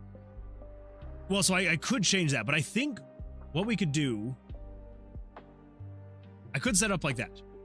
We definitely could. We could do the triggered. So we basically just do, if touch input is triggered, it would then do it once. Yeah, so we could do that. So let's do conditional branch. So touch input is triggered. There we go. If it's triggered, do that. So we need the offset Y to equal touch input Y. Okay, that's going to set a variable to equal where the mouse currently is.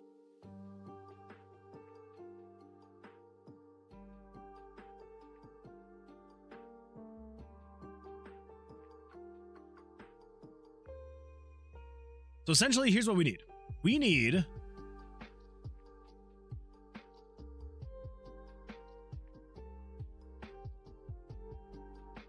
a variable to store the current mouse input. Let's just say, for example, the mouse is equal to the pictures. Y is going to be equal to, just for simplicity, let's just say you're equal to 300. And then the mouse position, let's just say, is going to be equal to 200. Okay. So we need a variable to store the mouse, the current mouse Y position. So that would be equal to 200. We then need to take, we actually need to store that in a variable though. We probably should actually. Then in is pressed, don't change offset Y, change new Y like you had it before. Wait. So when the in is pressed,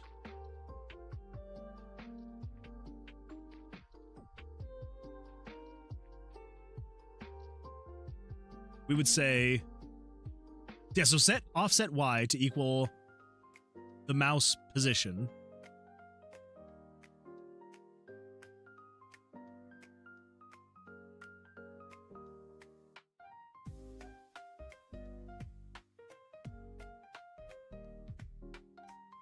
And then we would say,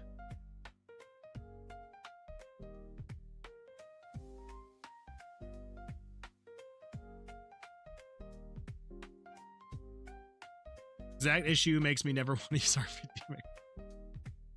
If you're using RPG Maker in the way that it's meant to be used, you won't have this problem, I promise. But yes, the fact that it takes all of this just to make a scrolling picture is kind of dumb.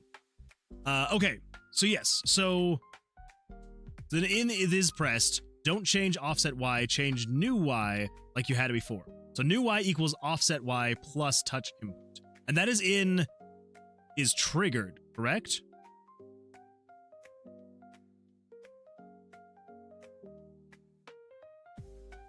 We would say new Y equals And then the offset Y should be offset Y minus pictures Y minus touch input.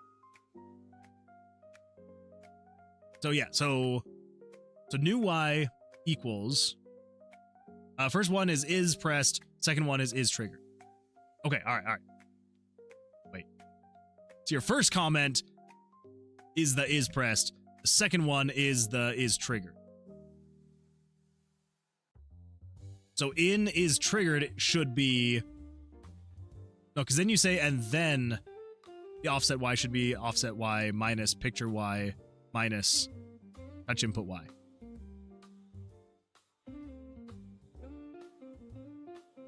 I think what you're meaning, maybe so the first one is, yeah, so is pressed, the second one is triggered. So is triggered would say new Y equals offset Y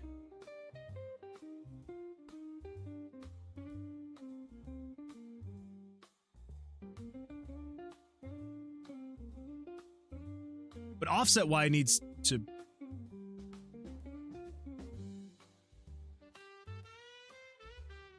So sorry. You're good. That's why I'm like, wait. So new Y equals offset Y plus touch input Y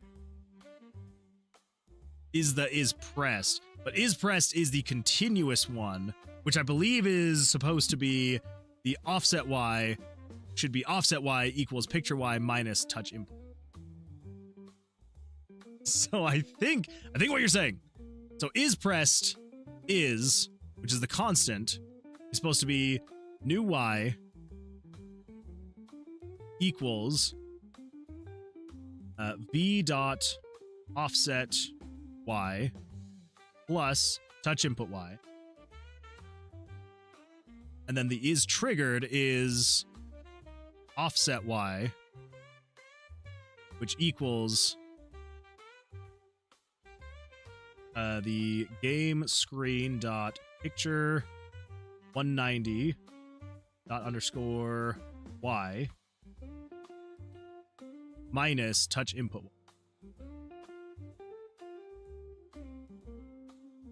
I think that's right.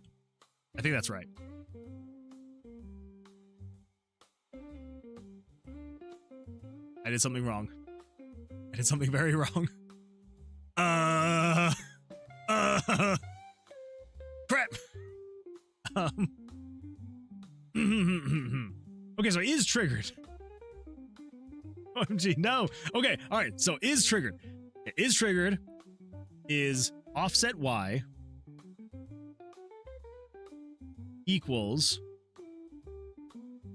picture Y minus touch input Y. Okay, so that one is correct. And then is pressed should equal the new Y, or is new Y equals offset Y. You made a nice delete script. I know, it's great. Then you are, yeah, so it's the variable offset Y. This is where I'm just like, oh my gosh. I don't know why my brain was not wrapping around this.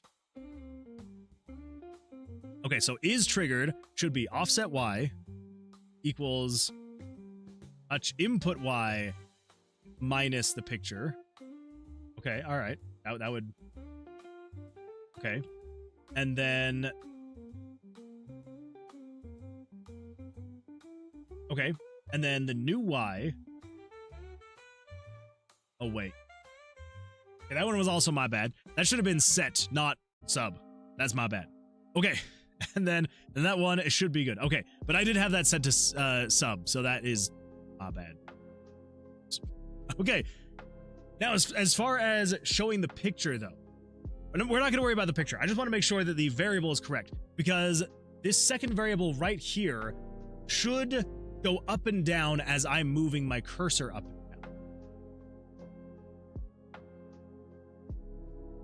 Does not.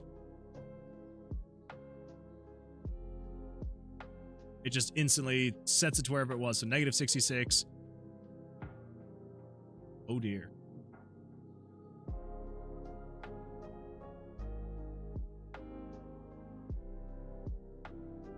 Yes, if it works, it was your bad, not mine. Yeah, so it's just setting it to where the picture is.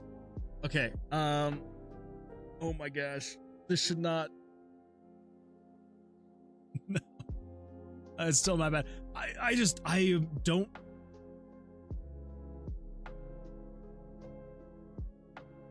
I don't get it. I do not get it. Oh my goodness.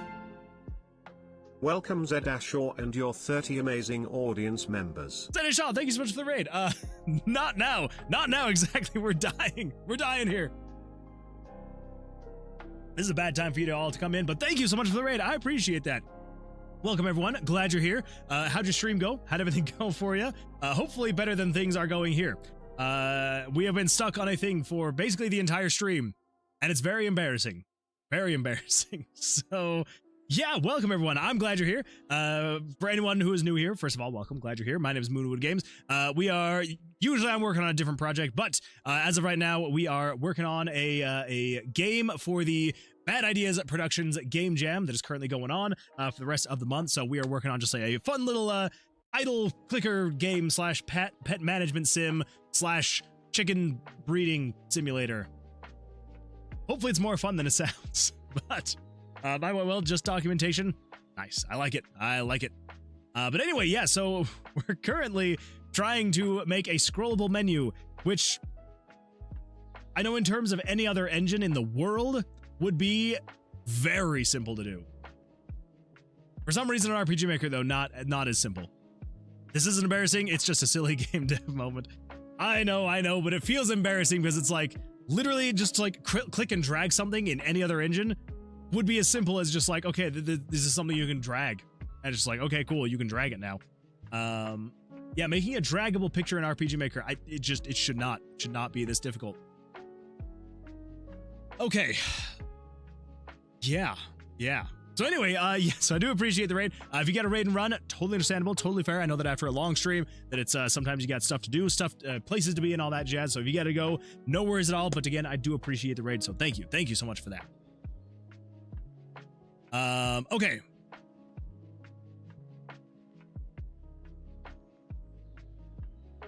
I may be going back to the drawing board on this one. Wait, Moon. Oh wait, I was right the first time.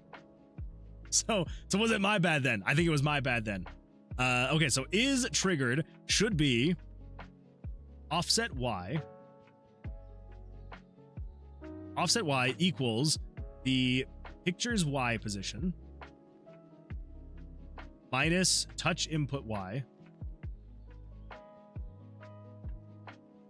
And then the is pressed should be the same then, right? So then is pressed is going to have new y equals offset y plus the touch input y. And then we want to set... Yeah. If this doesn't work, I will die from embarrassment, so you must make sure it works. Okay, well, I'm not going to bother with the picture, because the picture is going to do whatever it's going to do as of right now, because I haven't adjusted that yet. So as of right now, this number right here should just be equal, it should be equal to 0 and then go up and down as I move the cursor up and down. Oh. Some Randev, look at you go. Look at you go. It's working. Or as Anakin Skywalker would say, it's working. It's working. Look at that! Hooray! Huzzah! Oh my gosh, that should not have been as difficult as it was. But oh my gosh. Oh my god. Holy smokes. It's working! It's working! Okay, cool. Awesome. So now, here's what I need to do now. This one is going to be way easier to do. Basically, what we need to do is we need to say... okay, let's do this actually. That's picture 190. Now we need to show picture 191. This is going to be, come over here. Oh, some Randev. You freaking saved my bacon on this one. I don't know why I could not wrap my mind around that one. That was just embarrassing. Oh no, Loki. What do we got? What do we got? Is this what I think it is? I think this is what I think it is. Of course we've got ads. Good old ads. And then after that, skip. Now this is pod racing. I would pull it up on stream, but the last time that I pulled up a movie on stream, even for like 3 seconds, it didn't even have audio, and it still was like, yeah, you played a clip of this movie, so you now have no ad revenue. That was fun. But yes, this is pod racing. Thank you, Loki. I appreciate that. I think you had the right code at some point, and I just needed to wrap the top thing with the is triggered. I think so, but I'm still going to say that you saved my bacon. You saved my bacon, and I'm very grateful for it. So thank you. Thank you. Okay, so unbox. Let's come over here to images, pictures. We have the UI list 1. Now what we need to do is I need to, so in the money, I need to get rid of, let's keep the icon. Let's get rid of the text. In here on the eggs, we're going to keep the icon, get rid of that. And then on the buy, we're going to get rid of that. So I should then be able to, on the, top portion, I should be able to take this whole thing. So merge that all together, copy it, new, go, oops, go. And now let's up that to 400%. And we're going to save this as UI list. So this is going to be called UI top. UI top. Yeah. Okay. UI top. And then over here, 191 is going to be UI top. Now, so I am going to have to still use center because I've overwritten the center, the upper left. So in here, let's do a little bit of dish. Up this to 4%, and let's grab the UI top. This is going to have to show at 240, 224, 32. 432. Cool. Awesome. Okay, oh my gosh, I feel like I have missed so much of the YouTube chat. That is my bad. All right, well, let's see. Over on YouTube, we've got Sonic the Fox that says, hello there. What's going on? Problem solving an issue? RPG Maker VX Ace, primarily user here, and Rusty, so sorry, it's a dumb question. You are good. Yes, we were using RPG Maker MZ to make this game, and yeah, we were having some fun issues, but they should be resolved now, so I am so sorry that I did not see your message until now.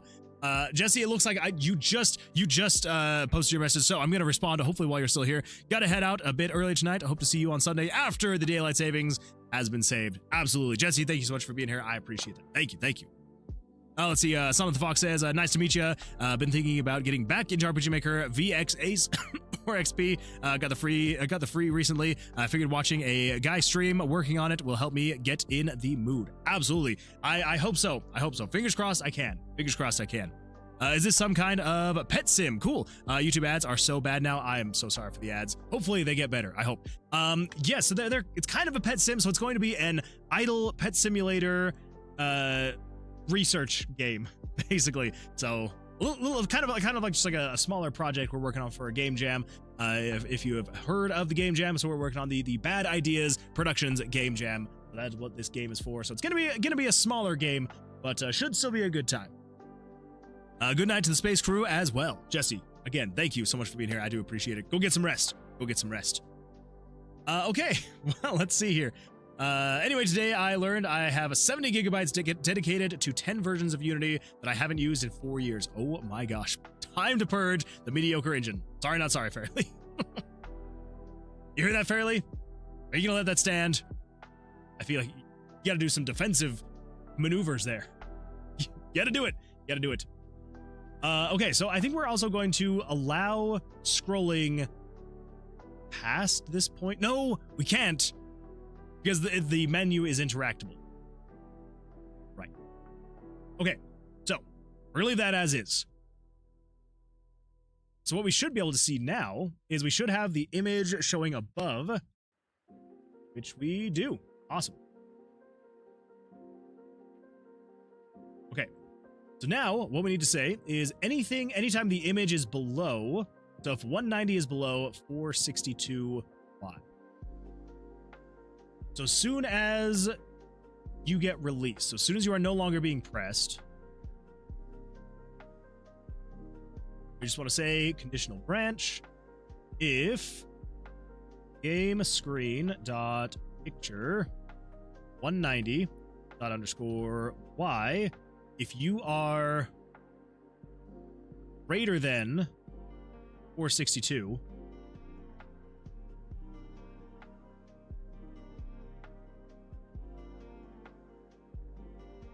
We just want to say move the picture back 462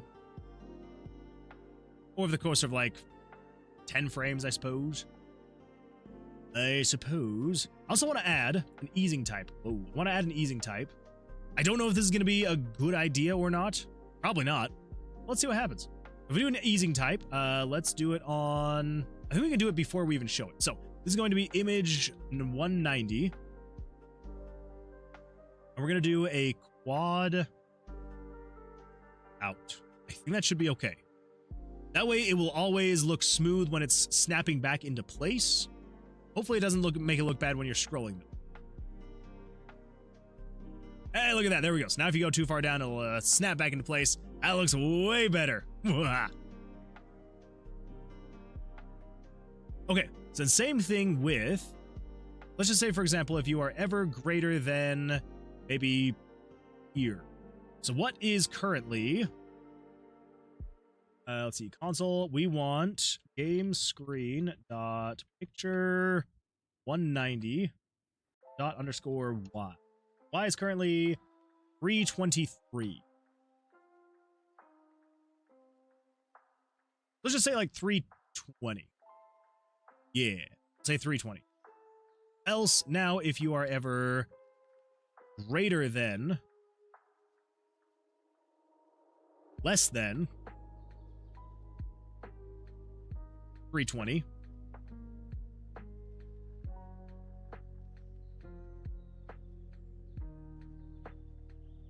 then you will move back to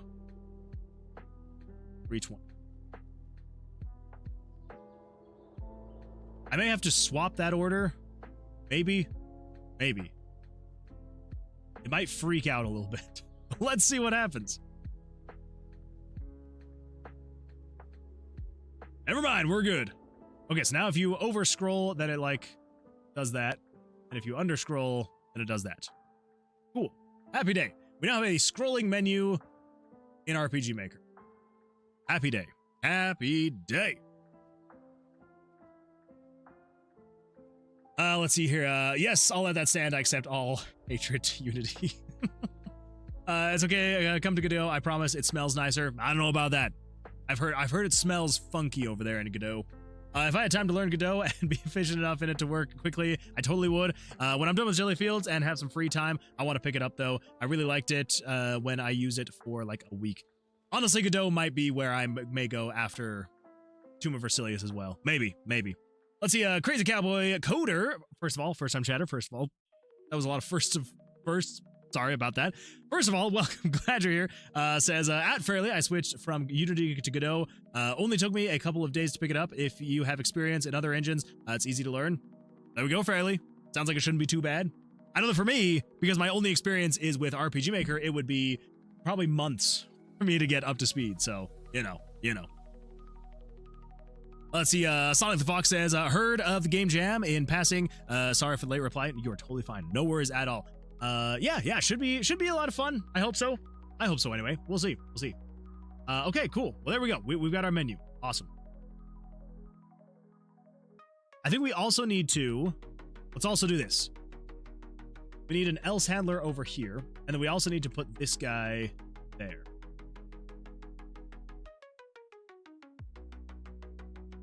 Let's also throw that at the end of these, though. Just to be on the safe side.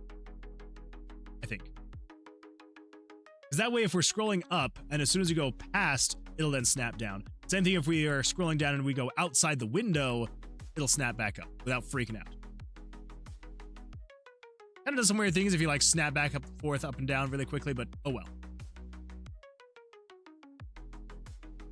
And then also if you go outside of it, then it's fine. Okay, yeah, still does some weird things if you like are clicking, dragging, and then you move out of the space, you move your mouse around, and then you come back in. It does some weird things, but it's not game breaking, so I don't care. I really don't care. Let's see here. Bacon Goat. Amazing name. First of all, says, hello, I have arrived. Strange people on the internet I do not know. Welcome, Bacon Goat. I'm glad you're here. Hopefully your week is going well so far for you. And, yeah, welcome. Let's see, Son of the Fox says, I'm wanting to do RPG Maker for... Oh, wait, I'm wanting to do RPG Maker to make my published novel, or at least the first book of the novel series into an RPG. Free game to download to promote the book. Basically, should be fun. That would be an amazing use case for RPG Maker. Yeah, using RPG Maker for stuff like that, absolutely fantastic. I love that idea. Gonna use Yanfly scripts, just trying to figure out if I should do it, a side view battle or a first-person battle, more like XP. Yeah, I mean, that's definitely comes down to, like, personal preference, honestly. But either way would be absolutely fantastic. Jesse says, first of all, Jesse, what are you doing back here? Says, I'm on team, make your own engine and sniff the glue heavily as you do. Almost done writing some notes before actually leaving. Fair, Fred. I guess I should have read your message before I asked the question of why you were still here. But yeah, there you go. The answer is make your own engine. I'm glad RPG Maker still has a community. Just sad the one I use has a more empty community, but it is what it is. Yeah, I mean, that's true. Yeah, XP, VX Ace, kind of a smaller community, a little bit more niche nowadays, just because it is slightly older. Still great engines, you know. I say because I've used every single RPG Maker engine they've released, but you know, good stuff still, good stuff. I always thought XP and 2003 have the most interesting look with the default battle system, sprites, and stuff. I would agree. I love the look of XP and 2003. They look so iconic, so iconic. Okay, so next we need to get the actual UI working here. So, yeah. I guess the first thing we need the box. I might change it to where the UI will not show up until after you open the box, because once you open the box, I think, yeah, once it opens, it'll say Leghorn unlocked, or whatever chicken we decide to call this thing, and then I think that's when I want to have this menu pop up. And that's when it would actually show you that your chicken is then generating revenue. I think that's what we're going to do. Oops, I just fed the chickens on accident. Okay, cool. Cool. All right, so what do we need to do then? We need to create some things. We can delete you and delete you. Oh, yeah, I can close you now. We don't need you anymore. All right, so coming back over here, we need to get some things. And those things are the progress bars and stuff like that for in here. Let's do top UI. Nope, not top UI. We need the tabs. Nope, not the tabs. Ooh. Thanks for the follow, Crazy Cowboy Coder. Crazy Cowboy Coder. Thank you for the follow. I appreciate that. Thank you. I don't know why I struggle with your name so much. We reached our followers goal of 510. Thank you, everyone. Thank you so much. I do appreciate that. Thank you, everyone, for following and for being here. I do appreciate y'all helping me get to that 510, so I appreciate it. Ignore the 515 down in the bottom right corner. I don't know why it's off, but it is. That's life. That's life for you. Let's see. I think I get more impressed by is people making RPG Maker games on console with the MZ. Wait. Making RPG Maker games on the console with the MZ and with ports, just default assets. Talk about creativity in limitations. 100%. I saw the console version. I was just like, oh my gosh. Like, I'm glad that it's there, but holy smokes, I would die. Let's see. Sorry for typos as well. Phone keypad and big fingers. You're good. No worries. Do not ever feel the need to apologize. You are totally fine. No worries at all. Cabri Crabo Floater. That's basically what I said, honestly. I recommend the Brackies tutorials on YouTube if you want a good jumping off point to learn Godot. They were good. I will probably have to check that out because again, like, I feel like once I finish my primary game in RPG Maker, I think I may want to actually pick up a real engine and see what else I can do with it, with an actual engine. So, yeah, that's probably the plan, honestly. Okay, so let's get the timer bar. So we need the filler. There we go. So let's delete the mask. We're going to copy the filler, new. Yes, there we go. Okay, so this is the filler. We're going to save this as... How does it work in here again? If I say new component, we want to do a picture. Okay, so this is just grabbing from in here. Cool, cool. So we need, in pictures, we're just going to call this one the UI chicken timer. 1. Yeah. Just to be on the safe side, you know? You never know what's going to happen. Okay, so this is going to be a... Oh, wait. No, we do not want a picture. We want a picture gauge.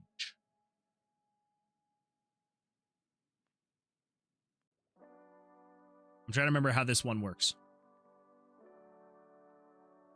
This is going to pull from the system. Yes, this is pulling from system. Okay, so we need to grab from pictures the chicken timer. And then we go to system. Okay. I'm trying to remember how this works in here. So I don't think I can just do that. Gauge value. Let's just say you're going to be variable. Let's just go with mouse Y and then the max variable. Let's just say you're a play number. We'll just say you're like 500. Why are you so small? What happened? That should be the correct size. Yeah, I think it's a stack of 3 gauges. I think so too, because I think there's like a cover, the primary, and then like the backgrounds, like the foreground, whatever, and background. I gotta remember. I don't fully remember either, which is why I'm like, crap. How was I supposed? So yeah, so we'll see. We'll see what happens. Yeah, why is it so small? Like that. I guess maybe it's just in relation to where it is on the screen. Screen size? I don't know. Go over here, save that, and then back over here.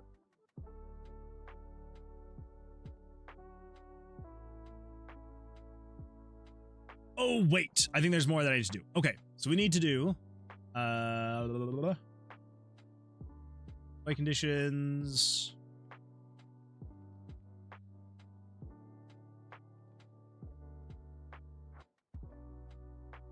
I think the problem is because I don't have this in here correct. So, maybe it's because it's being sliced into thirds. I think you're correct in that. That would be why. So, here's what we do. I believe we just need to say canvas size. We just need to say the height is going to be times... Okay. What was it? 36? I just need to say times... Can I not do times 3? Okay, fine. 108. I'm bad at math. Okay, so I'm pretty sure that's how it's supposed to be. I want to save this in the system files. Go, yes, replace it. Place them back over here.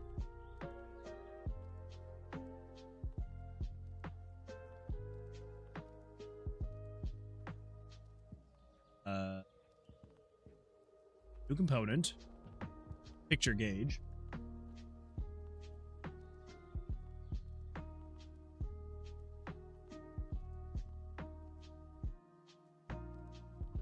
I swear that's how it was supposed to be.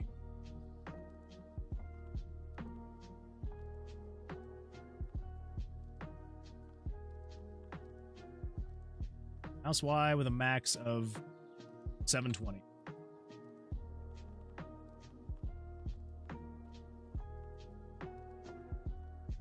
Maybe it's because, yeah, blinking slides and stairs. Hold up, pulling up the code. I can never remember how they're supposed to work in the MZs. Hey, look at that.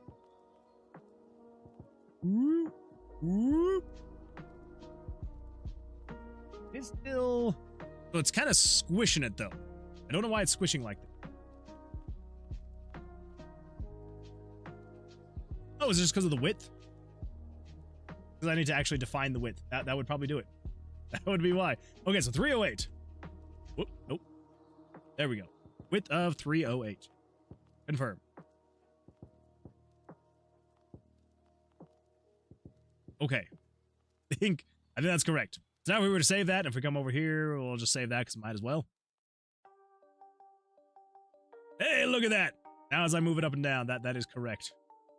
It's definitely not going to do that with the, you know, the actual position of the mouse, but happy day. Woo, woo, woo. Okay, now we need to get it into place. Let's see here. What's going to be the best way to do this?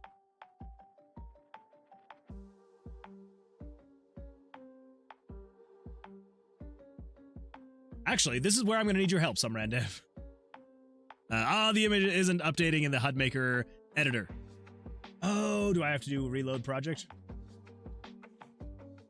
Or maybe I just close it and then I reopen it. Wherever it is. Here we go.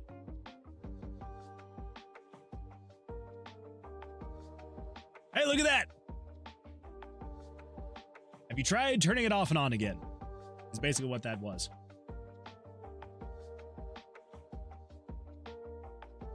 Let's see. Tend to use GameMaker now to create and edit sprites easier, better than an art program with Fireblocka? I don't know what that is. Game window died. No, not that. It's a poor game window. Okay, just says now leaving for real now. Have fun and try to think outside of the box. I appreciate that, Jesse. Thank you, thank you. We'll hopefully see you on the Sunday stream. So is it worth upgrading to RPG Maker MV or MZ over VX Ace? I heard mixed things for years. I would highly recommend RPG Maker MV or MZ, whichever one you want to go with. They often go on sale for pretty cheap. MV you could probably find for like $5 a handful of times during the year. MZ you can usually find for like $8 to $10. If you are going to upgrade to one of them, I would probably say go with MZ. MV does have quite a bit more of a back catalog of plugins, but MZ has a lot of quality of life improvements. Plus, it's actually actively getting updates. So, thanks for the follow, 4B13 _. 4B13 _. Thank you so much for the follow. I appreciate that. Thank you. Thank you. Yeah. So I would recommend getting MZ just because, like, if you're already going to spend the money, you might as well spend a few extra bucks and get MZ. But they do have free demos available. So if you would like to try MV and MZ, they do have like a 30-day demo you can try. I don't believe anything is locked behind it. I think you just can't legally like release a game like a commercial project if you were somehow able to create the game in 30 days. I don't think you can like release anything commercially if you don't have the paid version. But anyway, so if you want to give it a try before you buy, I believe they do still have a 30-day free demo that you can use. Or get it on Steam. If you don't like it within 2 hours, return it and you're good to go. So either way. Oh no, it's mid. HUD Maker Ultra, that is. No, it's not. It is not mid. It is Ultra to the max. Let's see, crazy how hard you can push this engine. No idea you can do this kind of stuff with the mouse with enough tweaks. That's true. And that's the great thing about MV and MZ is they use JavaScript. And so if you even just know like the littlest bit of JavaScript, or if you want to Google JavaScript or anything like that, you can do some really cool things with it. So obviously, I think XP has plugins, right? They're just they're Ruby plugins, which like, again, they work. It's fine. But yeah, honestly, like JavaScript helps take this engine so much further than it was before. So, in my own personal opinion. Anyway, okay, so SomeRanDev, this is where I'm going to need your help. Like, probably a lot. I'm going to need the Y coordinates to match up with the picture. So I need to get the picture's Y plus or minus X, right? Or not X, but like plus or minus a predetermined amount. So how would I do that? Because like obviously I can get the X position, right? So like I can just go like this. The X position is going to be 250. Easy enough. So I come in here and I just say the X position is 250. Cool. But yeah, I'm gonna need to do that. Okay, so add-ons.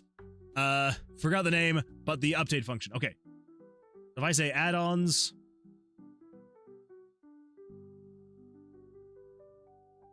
code property, code behavior? Or does it seem like I'm missing something? Code behavior. Okay, code behavior. So we've got on create, on child create, on update, on destroy. On update, okay. Then insert code here. So then I'm guessing, so component Y equals your code here. Okay, so component dot Y equals, we would then say essentially,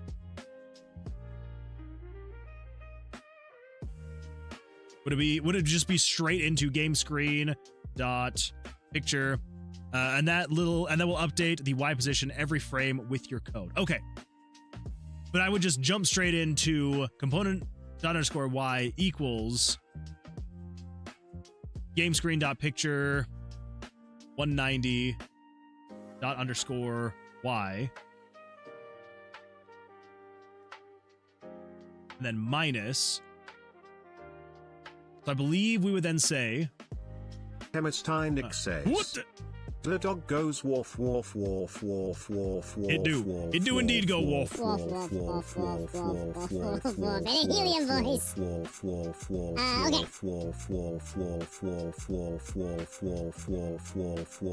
Also, sorry, the variable util doesn't work in a HUD Maker Ultra yet. That's fine. That's fine. Okay, so if we say minus, just to see if it works, minus 200. What is going on with these wolves? Welcome to Chemistine Nick. Welcome. Glad you're here. Hopefully you're having a great week so far. Okay, let's see here. Okay, so we're good there. Let's see, over on YouTube, we've got, we've got Skunk Girl. Welcome back. Welcome back. Hopefully you're having a great week so far. Says, hey, how's it going over here? I just got done working on a little bit of my game, and then I remembered you were streaming. Well, I'm glad that you came back. Glad to see you back here. How's your game coming along? How are things? Would absolutely love to hear if you got any updates on stuff you're working on. Let's see, Chemistine Nick says, I'm retaking a chem test today. Are you retaking it just because you love chemistry so much? I feel like that's got to be the case. There's no way that you would have failed a chemistry test and needed to take it again. That's my assumption anyway. All right, okay, so let's give this a test. Let's see what happens. Pretty sure I hit save on here, but I'm going to hit save again because I don't want to have that be an issue.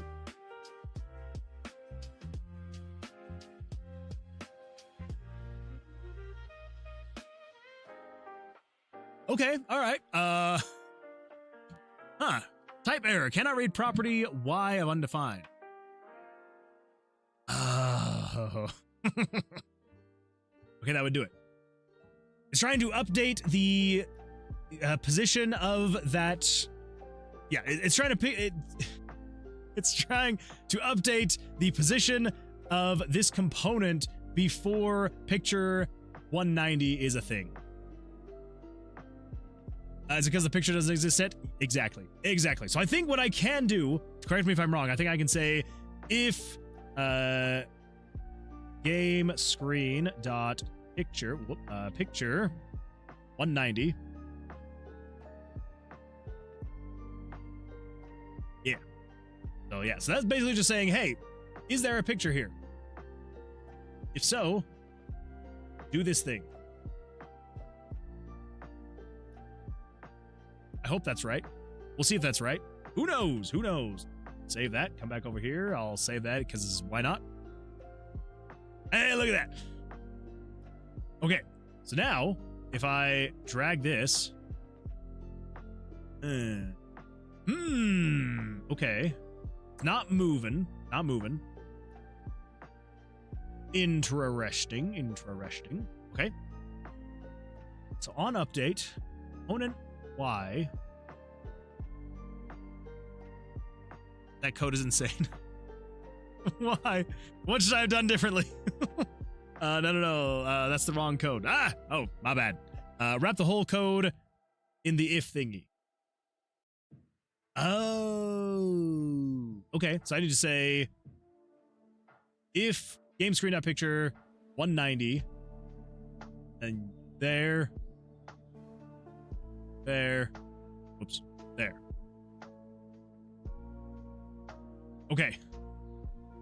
Is there a better way to verify that the picture is actually there? Oh my gosh. I forgot to close it. Is there a better way to verify if it's actually there? Oh! Oh, look at that. We got ourselves a scrolling scroll bar. Oh, it feels good. It feels good. Healthy, I mean. Okay. So let's just say... Okay, let's see. Chemosynix says I got 3+. We use 1, 1+, 2 minus, 2, 2+, 3 minus, etc., etc. And 6 as marks instead of letters like in the US. Okay, so yeah. So instead of getting like A+, A minus, B+, B minus, you get 1 through 6 with positive and negatives. Interesting. Okay, so you got a 3+. So that would be like a C+. Hey. My favorite saying is C's get degrees. So, you know. At the top, you can add a line of code. If $! game pictures dot picture 190 return. Summer Dev, how is that any better?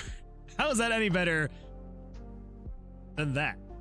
That seems the exact same thing. Is that not like basically the exact same thing? I'm gonna say mine's better. I'm gonna argue JavaScript with you. I may be getting a little bit too big for my britches. Okay, let's see here. Over on YouTube, we've got, oh my gosh, what else? What have I missed? Okay. Okay, so Sonic the Fox says, Digimon Adventure anime as an RPG, quality of them varied. Warrior Cats RPG series had a third game for $6 more, but that was VX Ace, the best game of those three. Too passionate, Dev. I love to hear it. Love to hear it. Let's see. It is going well, minus some technical hurdles. Skunk. I mean, hopefully there's not too many technical hurdles. I thought it was bugged. A blasted bug. Let's see. Skunk Girl says, I've got down a premise and some art done, and honestly think that I came up, and I'm honestly like what I came up with. That is half the battle. As long as you like what you've actually created, then you're on a good track at that point. Yeah. Okay, let's see.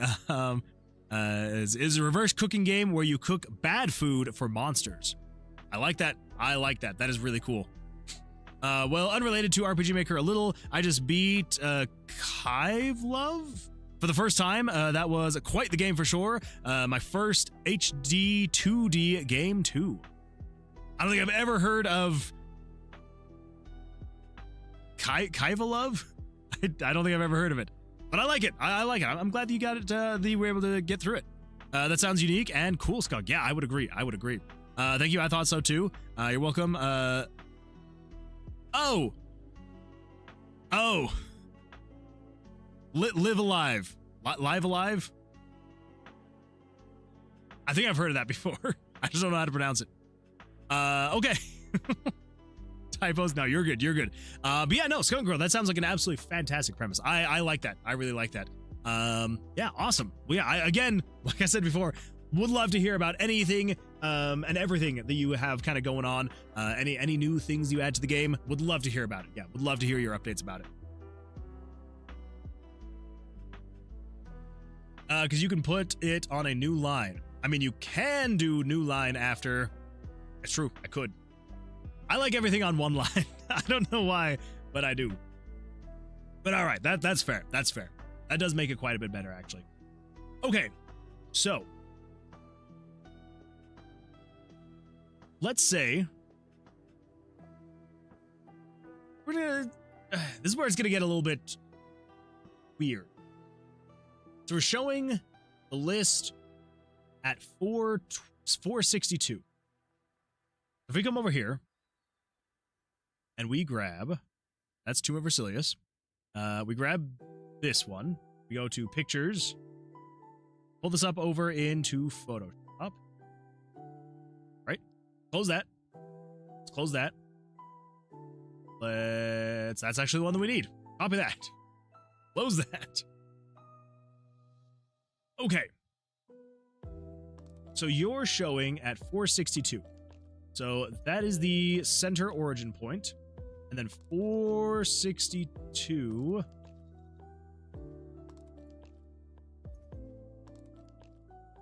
Tier down 2. Okay. That is where it's currently being shown. Awesome. So, we now need the timer bar, the filler. There you are. You need to go above there. I would need you to show...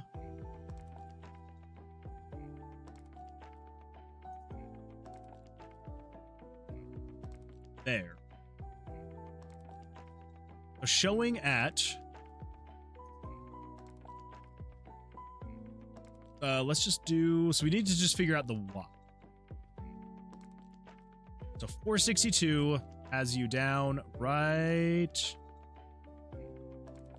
here. Then to show in the correct spot, we would need you to show at negative 346. Let's see if that's correct. Negative 346. And we're just going to change this play number to be 200 and 200. I just want a full bar right now. I don't need to see it filling up and going down. Okay, so come over here. Play. Let's see what happens. Oh. Okay, so that seems off. But if we scroll that, it scrolls. Yay, happy day. Okay, all right. So why are you not showing correctly? X position, oh, 250, wait, 250. You should be 218. Even that seems weird. 218? That does not seem right. 218 seems way too far over.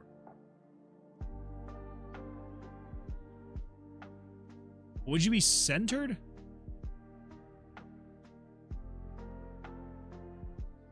Oh, wait. Yeah, 218 is going to be way too far over. Yeah, that's what I thought. That's what I thought. Okay, so you actually need to show at filler. You need to show the X at 250.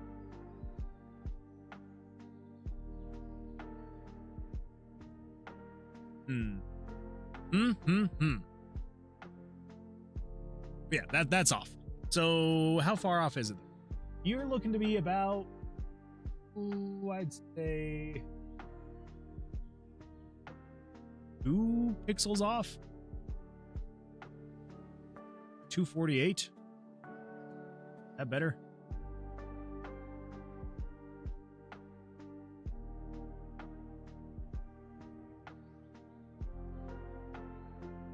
Yeah, you seem fine. Seems good. All right, cool. There we go. Let's see here. Okay, so Chief Multi-Hat, first of all, welcome. Glad you're here. Says, looking great at 160p. What is wrong with you, Twitch? How are you doing? I'm doing absolutely fantastic. It sounds like way better than how Twitch is doing. How are you doing? Hopefully life is going well for you. So yeah, over on YouTube, we've got, let's see here. Live a Live is a 1994 SNES RPG that was remade recently.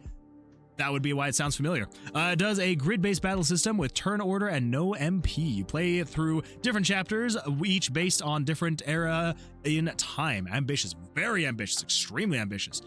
Skunk Girl says, now I just got to figure out how to make a cooking system in RPG Maker and also make it fun. I have a few ideas with some RaZeR's plugins I found. Well, there you go. Some RaZeR's, you're just helping everyone left and right. Your plugins are amazing, and they make games amazing. But yeah, no, like here, something I would suggest is like look up different like other games that have. I'm gonna have to fix that. Look up other games that have different cooking mechanics in them, and then get some kind of like hybrid of like a lot of the really good cooking mechanics. I feel like that's going to be a great way. Obviously you don't have to do that. That's what I would suggest. Could be good. Oh no, responsibility. Yeah. Crap.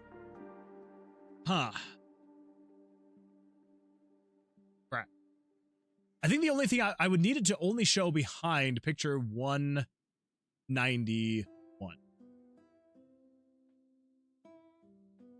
So here's a question, Sumrandev.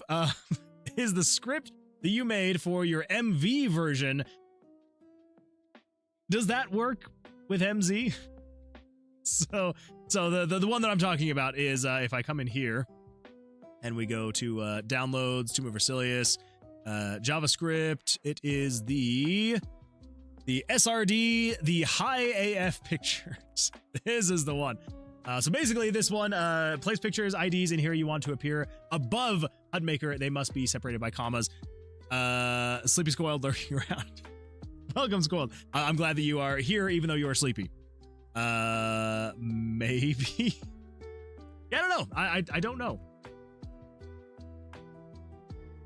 Add pictures on map directly. This will be above HUD Maker if the plugin is placed below SRD HUDmaker.js. We should try it. We should try it. I would agree. Let's do it. Let's just copy the SRD high AF pictures, and we're gonna then come over to pictures. Going to go to JavaScript plugins. There we go. And then back over here. Let's go to here, and we're going to add the SRD IAF picture. Yeah. And we're just going to move that up to there. I'm going to, I think it said that it needs to be after. Yeah, that's the Tomb of Vercilius. Let's come over to here. Let's just give it a shot. So let's just say we just want one. So place pictures above. So 191 should be the only one that should go above it. Who knows? Who knows? Let's see what happens. Save that. And yeah, let's all cross our fingers. Oh. Turn that off.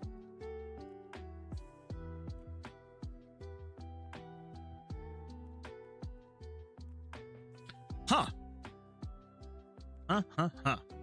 Oh no, it won't work. I checked the MZ code 2 minutes. Okay, no worries, no worries. It's good to know though that it did something very bizarre to the pictures. I don't know what was happening there. That was very bizarre stuff. Let's see here. Let's see. Sonic the Fox says, a cooking system in RPG Maker. It does sound tricky. Though given plugins, I see MV and MZ do. It should be possible. Yeah, 100% possible. Some very bizarre, you could do some pretty cool and crazy stuff. Yeah. Because I mean, like, obviously this right here, like, so in my mind, I'm kind of imagining it as being like a picture-based cooking system. And maybe you're doing something completely different. If that's the case, like, totally understandable. But like for me, like I'm kind of like imagining like a visual, like picture-based system where like you're dragging and dropping different ingredients items to making like a nasty meal for the monsters. And yeah, so basically it would be a lot of the stuff that I'm using here in this, which is like, because like this is just a picture layer, and you're able to like drag and drop it, you know, obviously with the help of some Randev, who was absolutely fantastic in helping me bridge the gaps here. And you know, friggin' like with stuff like this where it's like just pictures on the map that just do these things. And yeah. But anyway, could be possible. Could be possible. But again, that all just comes down to however you want to make your game. Why are you making pictures high AF? I need to restart my computer because Sublime text broken.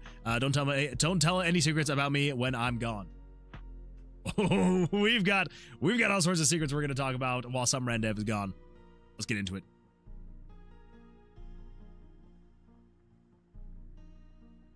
Yeah, I was thinking I could somewhat event it with pictures and plugins. Yes, 100%. He's non-binary. I think you mean they're non-binary.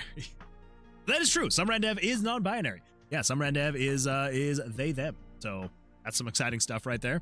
Actually, let me double check this. Actually, YouTube. Some ran dev. I believe last time I checked. Oh yeah, there we go. There we go. Yeah, some ran dev is they, them, she. There we go. There we go. The more you know. The more you know about some ran dev. Let's see here. They're non-binary. You're good, Nick. You're good. You're good.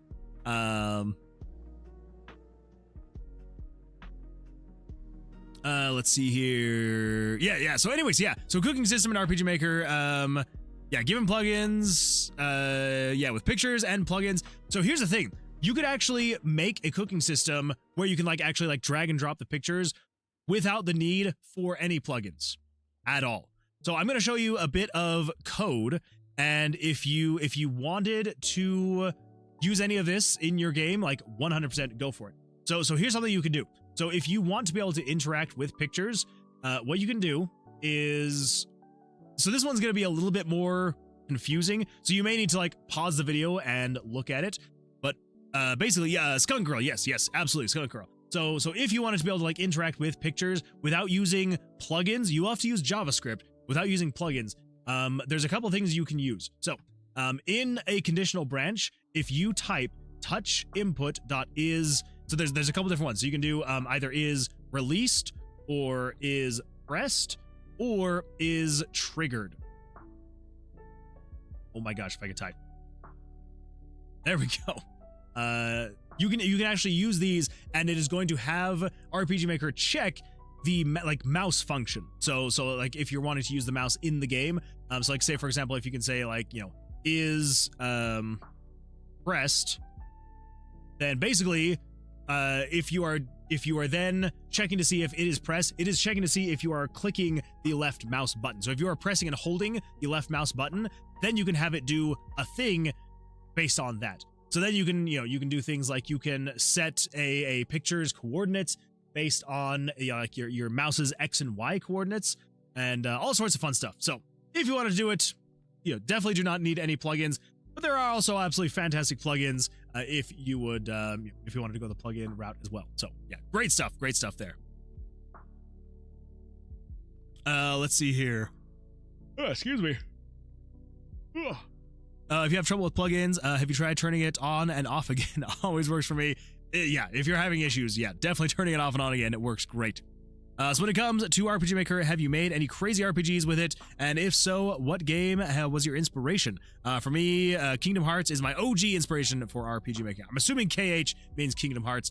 So I have not personally made anything too crazy. So this right now, what we're currently working on is like a side project. My big main project that I'm working on is a game called Tomb of Versilius. So Tomb of Versilius, I'm currently making an RPG Maker MV. So I'm just gonna really quickly go over this for anybody that's new here. So basically, Tomb of Versilius is the primary game that I'm making. So it is a dungeon crawling roguelike RPG where the combat is actually based on blackjack. So in the game, like I said, like it's a roguelike. So anytime that you start your run, you will be given a choice of different perk cards, and they will affect your run in different ways. So like this one, so it adds spike damage to your character, but it also reduces your dexterity saving throws. This one increases your max HP, but reduces pyro damage, that kind of stuff. And then, yeah, so then basically it is a randomly generated dungeon that you are exploring, fighting monsters, collecting items, all that fun stuff. And yeah, so basically the general idea is there is a mage his name is Versilius, and he used to be the right-hand mage of the king, but he started, delving into like dark magic, and the king found out, was not a fan, and so he ordered for Versilius's arrest. Versilius found out about that, and he was not a fan of that, and so he put a curse on his wizard's tower that would ever be like shifting and changing and moving, so that no one could ever find a way to him. It would just kind of like create this unnavigable labyrinth. Which worked. No one ever was able to find their way to him, but no one also ever saw Versilius come out of his tower. So everyone just assumes that Versilius has died in his tower because he never found his way out, and so everyone refers to it now as the Tomb of Versilius. But the king is not, he's like, no, unless I actually see him dead or alive, I'm going to assume he's still in there and he's researching dark magic, so we need to get him. So he put a bounty out on Versilius' head, and so you are one of many adventurers who are going into the tomb to try and navigate it and hopefully find Versilius, bring him back dead or alive, and get money for time and all eternity until you're you're rich. So anyway, so like I said, it's randomly generated, and yeah, and the combat is blackjack. So yeah, so you're basically just playing blackjack against these monsters, and if you have a winning hand, then you deal damage, and if you either bust or have a losing hand, then the monster then does damage. And yeah, it's fun stuff. It's been a very complicated game to make, especially in RPG Maker, but yeah, so that's like the big one that I'm making right now. But again, like I said, we are taking a detour to make this game right here for the Game Jam. So yeah. All right, let's see here. Let's see. Some RaZeR says, y'all, what the hell happened? I want the VOD now. I just, as soon as you left, I was like, ooh, let's talk about some RaZeR. And then I was like, there's interesting stuff, but and then Kevin Nick pointed out the fact that, a good reminder that you're non-binary. At least assuming so from your YouTube description. That's where my assumption is. Anyway, let's see. He spilled everything. Let's see. Damn wild. Hope Cat wasn't watching. No one needs to know about our secret love. Don't worry. That one it will go to the grave. Loki says, oh, not the spiel. I know you thought that you could avoid it since we're not doing Too Versilius, but it cannot be avoided. You made gambling in your stream game. Ayo, don't look at that.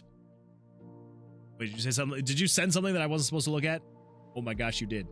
You did send something. I need to look at that. I want to play it. And swords and shovels. Yeah, okay. So should I look at the one now? Is the one that you have sent now a good one to look at? Anywho, hi AF. MZ plugin says, I remember when he was streaming I heard / saw that they were non-binary. True. Yeah, that's what I'm assuming anyway. So, yeah. Hey, look at that. High picture IDs. Yeah. Oh, yeah. Okay, so let's grab, I'm assuming it's all of this, and this is not just a replacement for a portion of it, correct?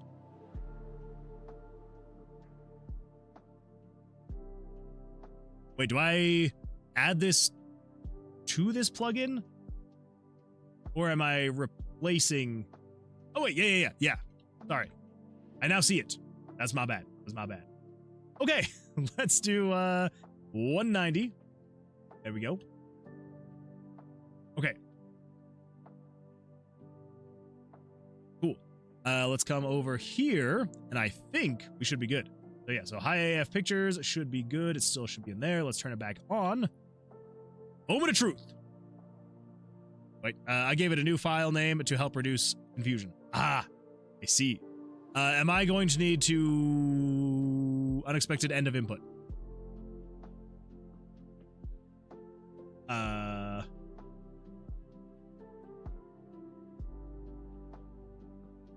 that the problem? Wait, did I not copy that? Oh. Okay, this is my bad. That was my bad. That was not on you. I apparently needed to scroll and get the last few lines.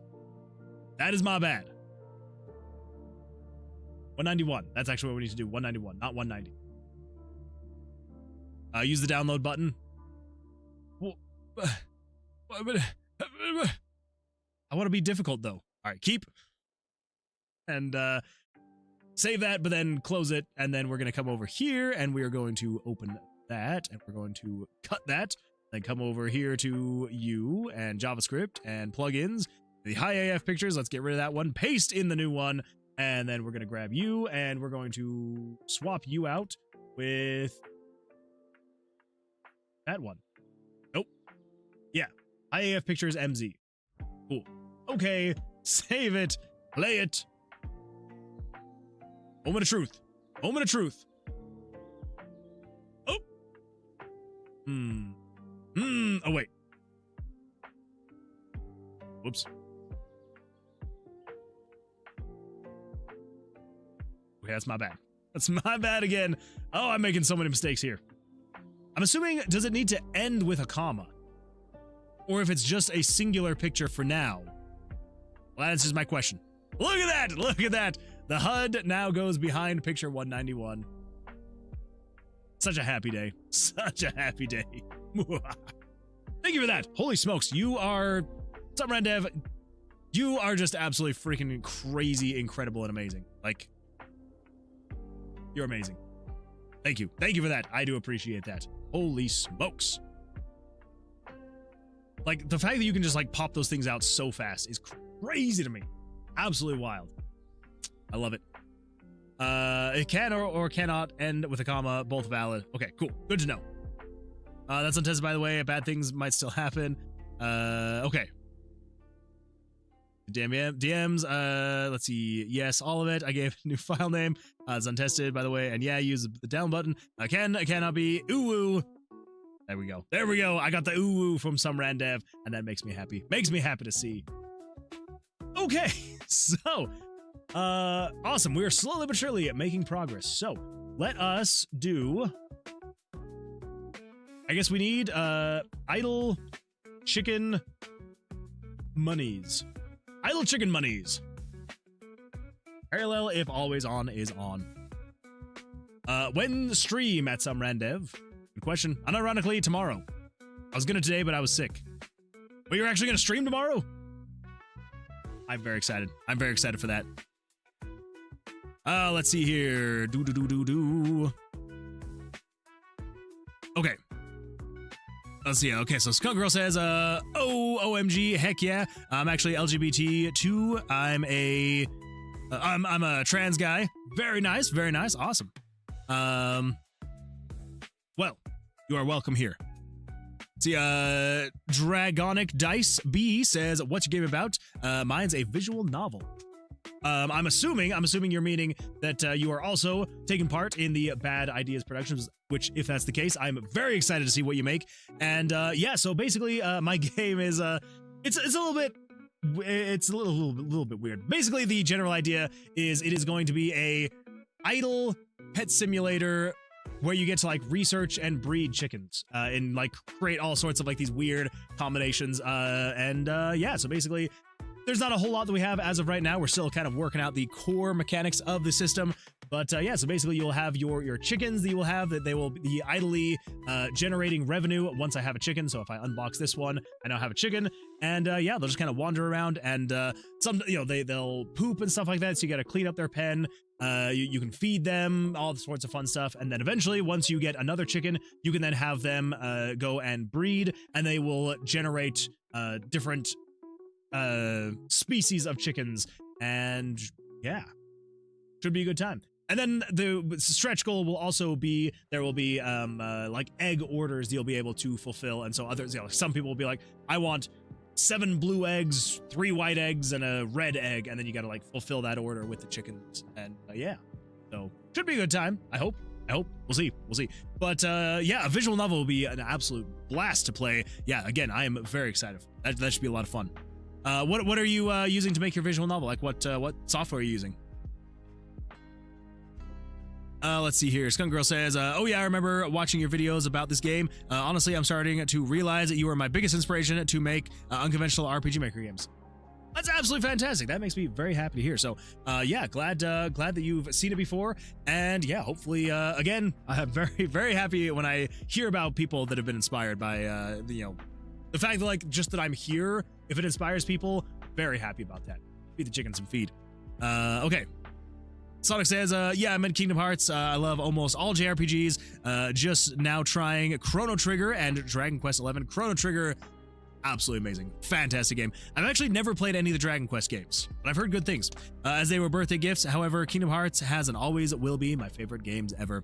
Like, this is so cool and crazy. You made this RPG Maker. I appreciate that, Skunk Girl. Thank you so much. Yeah, thank you. Interesting game you made for sure. Actually, I never have done anything with blackjack before. Well, hopefully, I guess here's the thing is I've only ever played blackjack like actually a few times in my life until I started making this game. Like I really had not really ever played blackjack much before, like a few times again.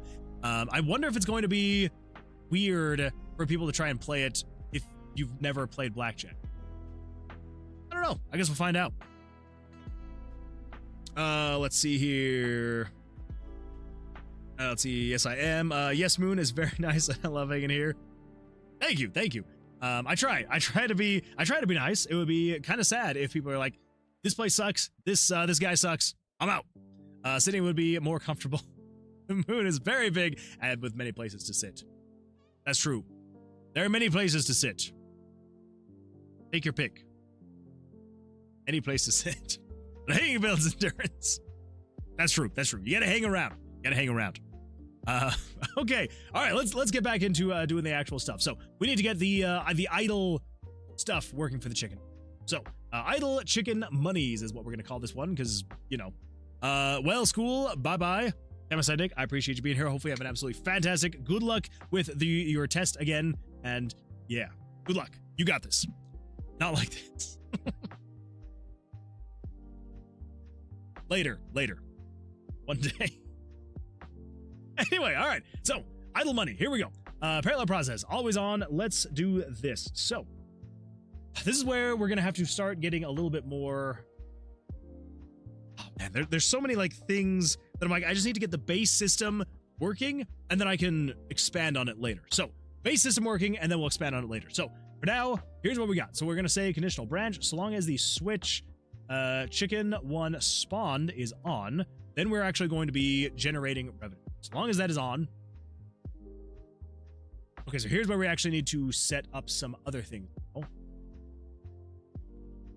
Yeah. Okay, so what do we actually need for each one of the chicken? We need...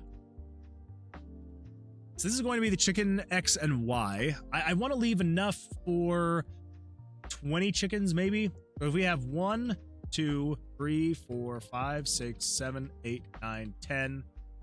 That would make sense. That'd be 10 chickens, 20 chickens. So here's what we get. Here we go. So we got chicken 1. So we got chicken 1 timer. Oh my gosh, I'm fat fingering so much today. Chicken 1 timer, and then chicken 1 timer max.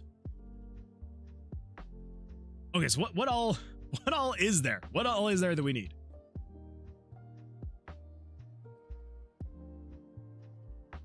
So we have the timer and the timer max. We have how much money they're generating. We've got chicken 1. We'll call it chicken 1 monies. That's how much money they're generating. We've got the level. We got chicken 1 level. We also have chicken 1 level max. We've got the buy button. Okay, so that would be chicken 1 upgrade cost.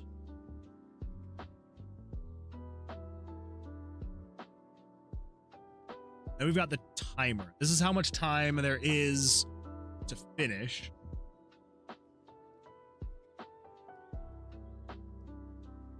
I guess technically we have the timer here,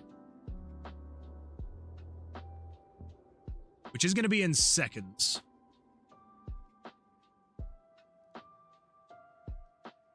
I think we should just be able to use that. Chicken timer. I think that should be everything we need. We've got the chicken timer max. We've got the chicken 1 money, so that's how much money they're generating. Chicken 1 level max, and then the chicken 1 upgrade cost. Yeah, should be fine. Should be good. Let's see, Skunk Girl says, this is a kind of question for you and some Randev, but what do you use the HUD maker for? Could it be to make a menu or inventory, or is it just you can easily choose where pictures go? So HUD maker is crazy powerful. So I'll answer this one. I mean, if some Randev wants to jump in with chat as well, that works. But yeah, so HUD maker. So I can't remember if you're using MV or MZ.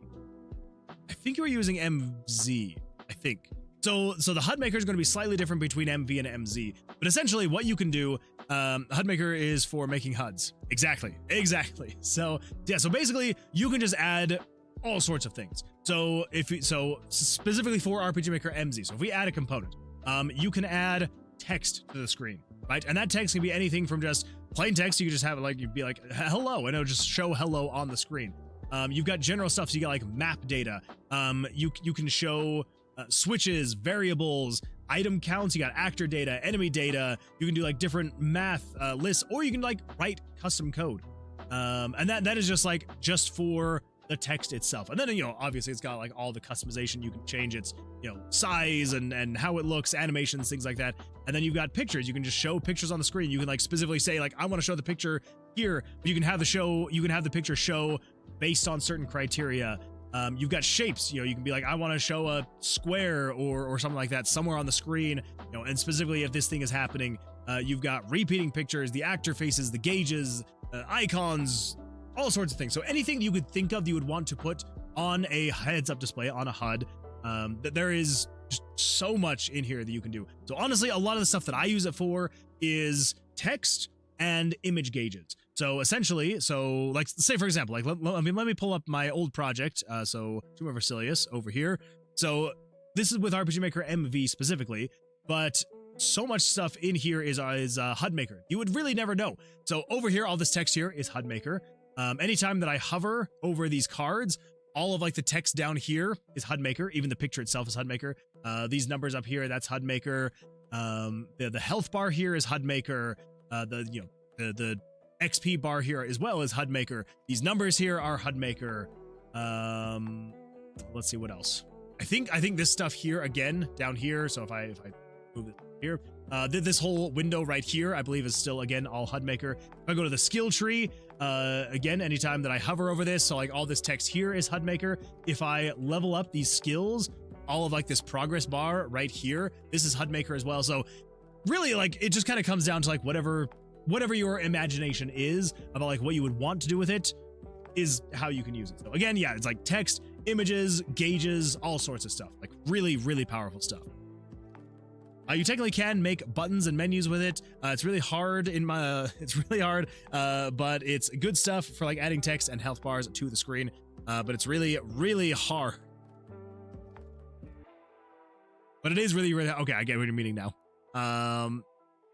Yeah, it can be a little bit more difficult. It's a little bit more time consuming if you wanted to create, but you absolutely could create your own menu with HUD Maker. Like you 100% absolutely could. It is possible. It is possible. Let's see, Sonic the Fox says, it is midnight and I need to go to sleep. Night, night. God bless y'all and sleep well when y'all head to bed. Sonic the Fox, thank you so much for being here. I appreciate it. It is, oh my gosh, it's almost midnight here as well. It is 11:30 p.m. here. And yeah, so I'm going to have to be getting to bed as well soon here. But yeah, I appreciate you being here. So thank you. Thank you. I have both, so it doesn't matter to me. Fair. Well, yeah, so this whole thing right here. So this is the actual HUD Maker here. It does work a little bit differently in RPG Maker MV. It's more like integrated into the actual system itself. So to do the HUD Maker in RPG Maker MV, you do have to be running your project, and then if you press F12, it pulls up this whole thing right here. So this is like the actual like the HUD Maker thing. It's less standalone. It's like more integrated into the project itself. But then you'd click on HUD Maker. So this one does have like a menu editor. Kind of cool. Yeah. Anyways, yeah, so HUD Maker itself does, again, like I said, works a bit differently in MV. You're like doing it live on the actual project itself. So like I can see everything that I have in the game there. If I come over here, and then if I open it up again, you can see literally everything that I have in HUD Maker. So you can see every single text line and gauge and things like that. You know, obviously, like, you can hide everything, and so you're only looking at what is currently being shown. Like if I do this drop down here, this is everything that's currently on the screen right now that's being shown. But like if I come in here to the skill tree and I do open up HUD Maker, excuse me, you can then see there's a lot more that's being shown on the screen because every single one of these progress bars is its own element. So that's how it works in RPG Maker MV. So if you use the MV version, that's more of how it would work. But then with the MZ version, it has like its more own like standalone software that works, and then you build out the HUD, and then it would then reflect in the project itself. So anyway, yeah. So there you go. Hopefully that's a good answer for you, and hopefully that gives you a little bit of insight. Yeah, you can do some really cool stuff with it, honestly. I love it. I love it so much. All right, so let's come back in here. So we need to, oh wait, that's right. We were setting up these variables here. So the first thing we need to do is we need to say the chicken timer max. Let's just say, for example, it's going to be 5 seconds. 5 seconds is going to be how long it takes for it to generate money. Money. Let's just say it's going to generate $1 at this point. So $1 every 5 seconds. The level is just going to be 1, I suppose. That's still just going to be 1. Chicken level max. We're going to set that to be 10. We'll revisit that here in a little bit.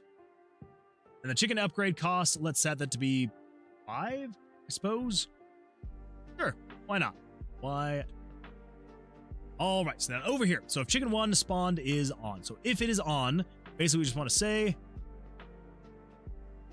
let's do this. Let's wait for 60 frames. We'll set it at the end. We'll set it here in the beginning, just so it's easier and up top. It seems really cool. Definitely will give it a spin. Probably not for this game jam, but for other games. That's fair. That is fair. And honestly, like, it does take a little bit to kind of get used to and figure out. But like, once you get there, it is, oh, I love it. Again, I've said this before. I have not made a single project in RPG Maker in probably the past like 8 years where I have not used HUD Maker in the project. So I use it a lot. Okay. Over 60 frames, we just want to come in here and we want to say, so long as chicken 1 spawned is on, then we will just say control variables, add 1 to the chicken 1 timer. Yeah.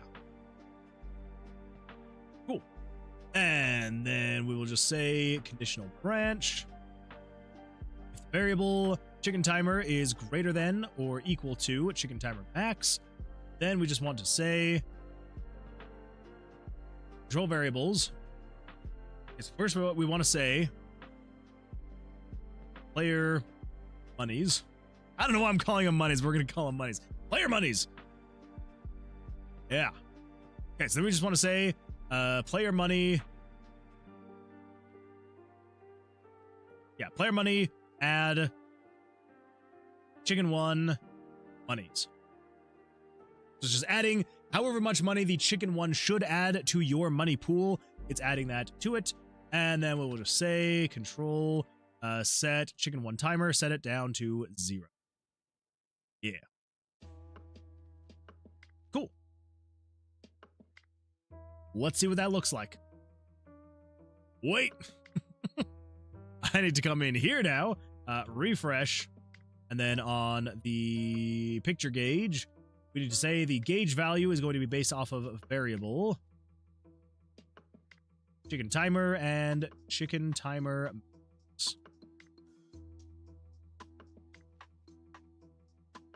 Yeah. Confirm. Save it. Awesome.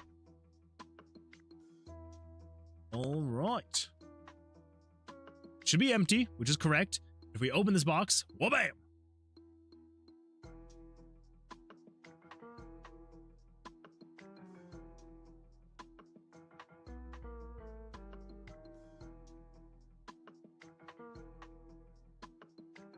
Interesting, interesting. What if we throw it before the ad? We'll see. See what happens. So open the box, get the chicken. Bam! Should add up all the way. Okay. Oh, man.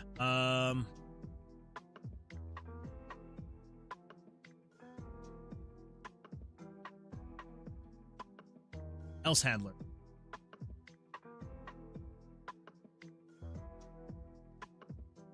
HUD Maker has gradual increases, which I absolutely love. I absolutely love the gradual increases.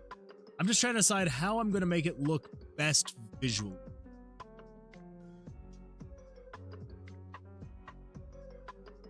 Because I could...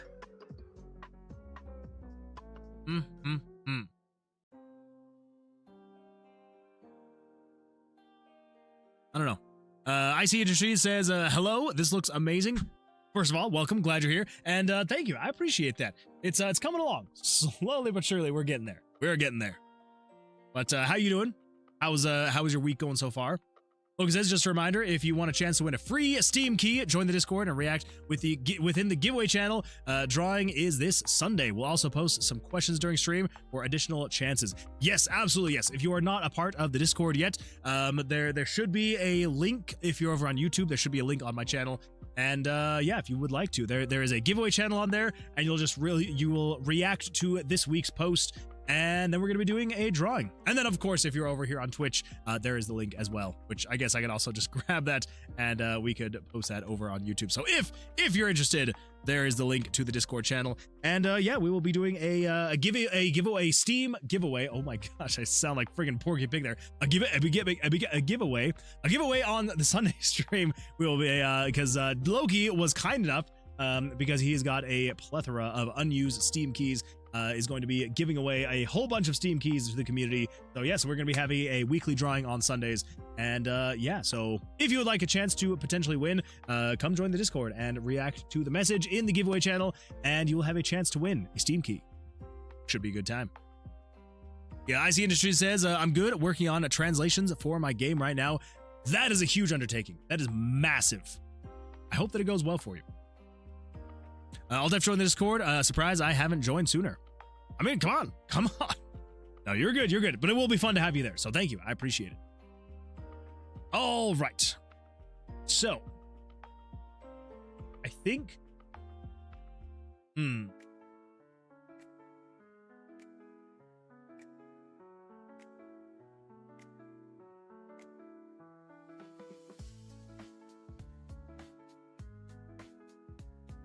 You can disable the gradual increases, right? I swear I saw somewhere to disable. I couldn't remember if it was like on the actual gauge itself. Change duration. There we go. Change duration. I found it. For some reason, I was thinking it was like a global setting, but it makes way more sense to just do it on change duration. 100%. But I do appreciate that. Thank you. So, yeah, I think what we're going to do is we're just going to set that to 0. Reason being is I think we're going to do this. I'm going to say...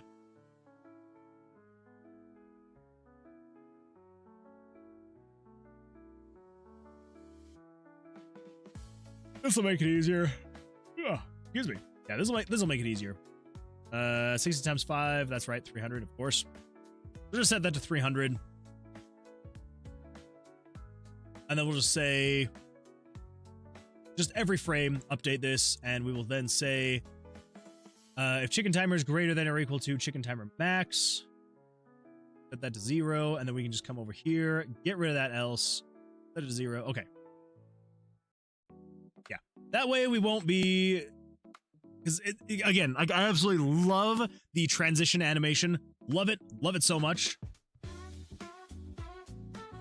But I think this is going to work better than, like, trying to figure out the time that it would take to animate the thing. Especially because at the very end, I want it to, like, reset instantly. Like, I wouldn't want it to... Because here's the thing. We could have set the animation time to be, like, 60 frames, right? Because then at that point, like, it would perfectly move... But then once it got to the end, it would then take a full second to, like, empty the bar. So I think this should work better. This feels way longer than 5 seconds. Did I put it in wrong? I may put it in wrong. Who knows? It adds 1 to the chicken timer.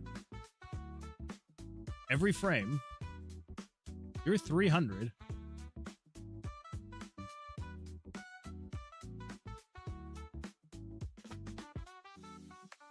60 frames a second, 5 seconds, 300 frames. Huh. Okay. Is that... There's no... That was not 5 seconds. All right, I'm pulling out my timer. I'm pulling out my clock. I'm timing this. Stopwatch. Here we go. I'm going to open this up. And then... As soon as I click, it should start.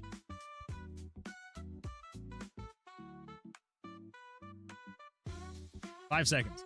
Yeah, this is taking 10 seconds. This is running at half speed. Yeah, 10 seconds. Okay. All right. So what the freak is happening here? Why is it taking twice as long?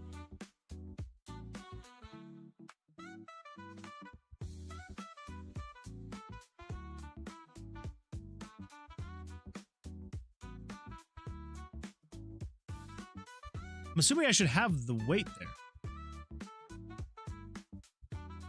I think that's just... Wait. I think that just be 5 seconds.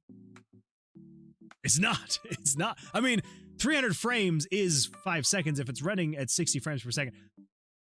Is it... Do I just... Should I not include the wait time? Is it just because it's running every frame? Maybe if I just get rid of that wait time? Maybe? 2, 3, 4. Okay, that's terrible counting.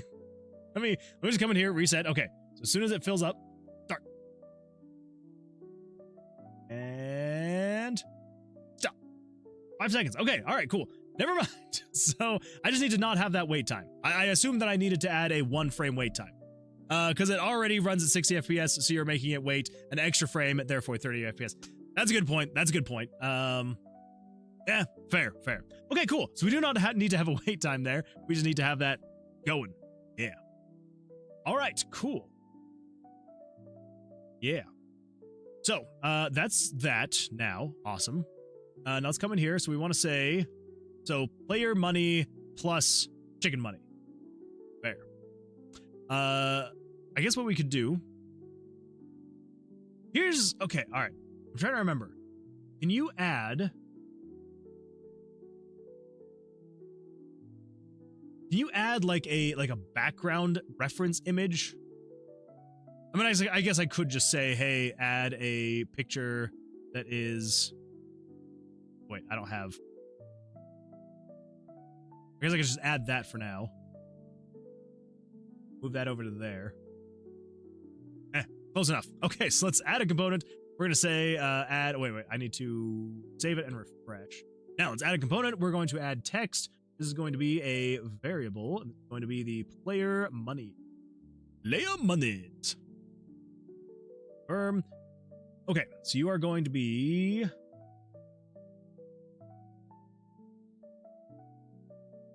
Crap. I just realized, I need...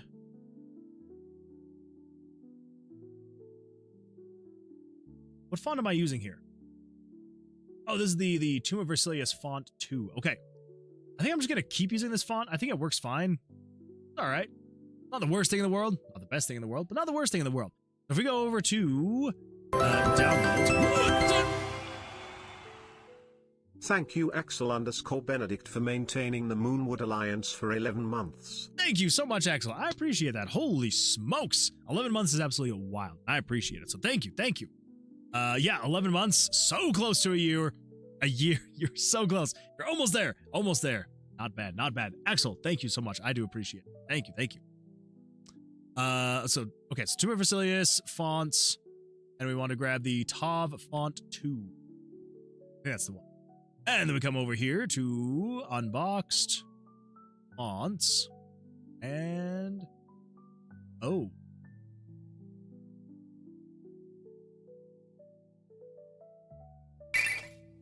Axel_Benedict cheered 5 bits. I had to dip after the beginning, but I have returned. That's fair. And I will now make it your problem personally. I appreciate that. Thank you. I can see you're starting off strong. You are starting off strong. Axel_Benedict wants Moonman to do 10 bicep curls. Suppose I can do that. I suppose. Axel_Benedict wants Moonman to do 10 chest benders. And of course, the trifecta. Axel_Benedict just redeemed Stretch. Do it. Let's do it. All right, so let's come in here. I'm just going to set this to be 32. Really quickly, I just want to check and make sure this is all correct. If I were to put this... oh my gosh, I can zoom in. I was like, I got to be able to zoom in, right? Yes, I can. Yes, I can. Yes, I can. Yes, I can. I can zoom in 5 a day. Okay, got 1, 2, 3, 4, 5, 6, 16. Okay. 1, 2, 3, 4, 5, 6, 7, 8. 1, 2, 3, 4, 5, 6, 7, 8. 1, 2, 3, 4. Good enough. Save it. Cut, print. There we go. All right, so now if we come over to here, I just want to make sure that it's popping up.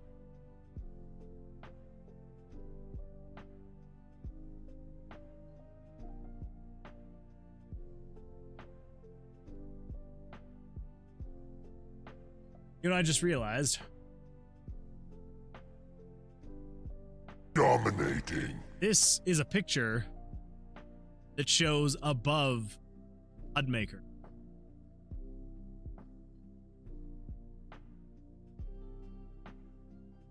Okay. High AF pictures, Moon. Yeah. I did not think about that until just now.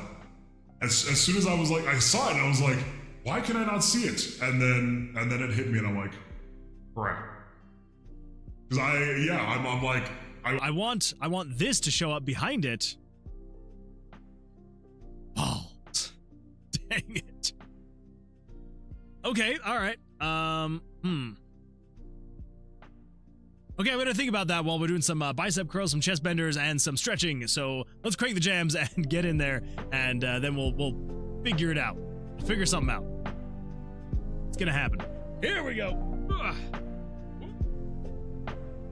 All right. I've got 10 on the clock. Count it with me. Here we go. 1, 2, 3, 4, 5, 6, 7, 8, 9, and 10. Woo. And the chest benders. Here we go. Count them with me. 1, 2, 3, 4, 5, 6, 7, 8, 9, 10. Woo. Oh. Thank you, Axel. And now let's do some stretching, everybody. Let's go to the right. Here we go. And to the left.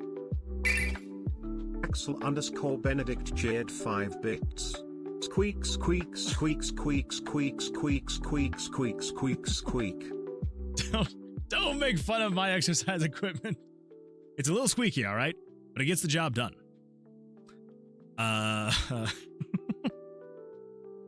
Oh, man. Thank you, Axel. I appreciate that. Oh, let's see here. IC Industries says, yeah. Wasn't expecting you to just start exercising. Well, it's just some redeems over on Twitch, so, you know, good times, good times. Let's see, just remove the one high AF picture. Wait. Does the HUD Maker elements appear above pictures by default? The one you added in HUD Maker will still appear above.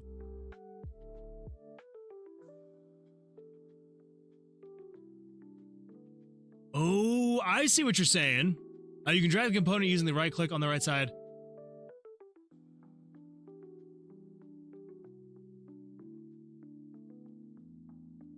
I think I know what you're saying. And I think I'm catching on.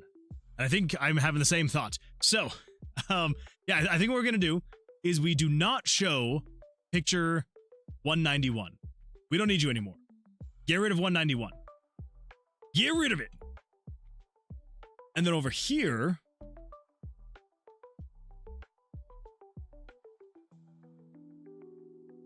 so if I remember right, I think that the priority is so... I've never understood the priorities here, how these work in the component menu. Because it seems like the higher they are, the further back they go. Because this shape is above these two numbers, but it shows below them. But if I were to put this here, it then shows above them. So the higher it is, yeah. So then I would want to say picture needs to go below picture ID, so that means I need to put it above on the component list. The higher the lower? Exactly. The higher the lower. Okay, so yeah. So if we just show that, and then we would have the picture ID and then the text. The text also needs to show above. Wait. I swear that's how other game engines do it.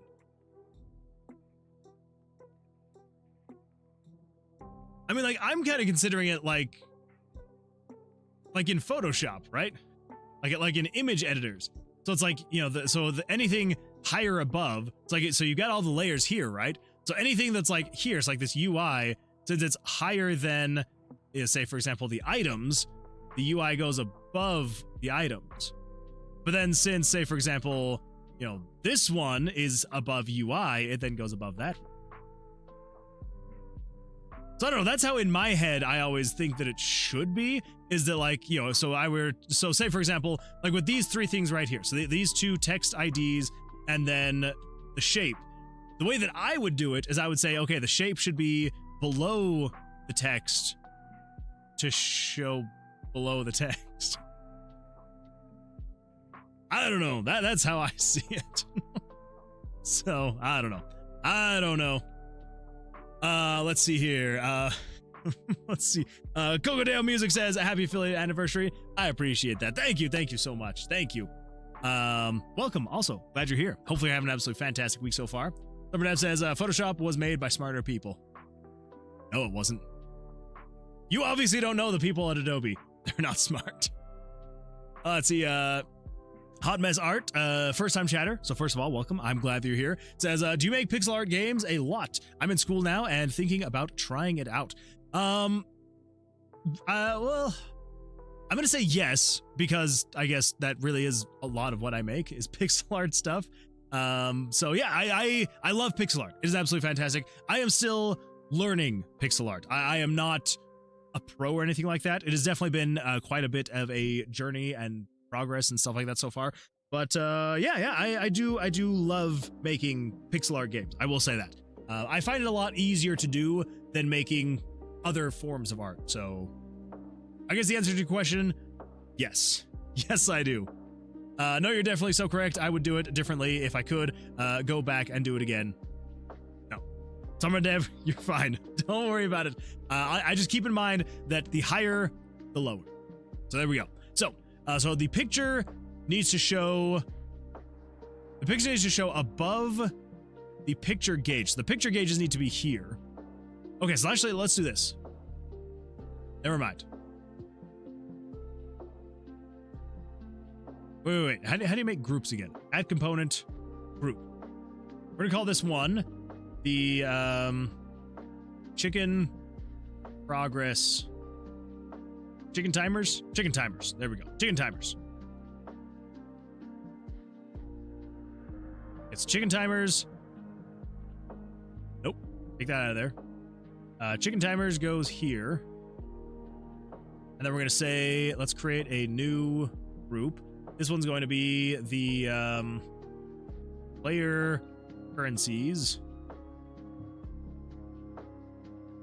Player currencies goes here.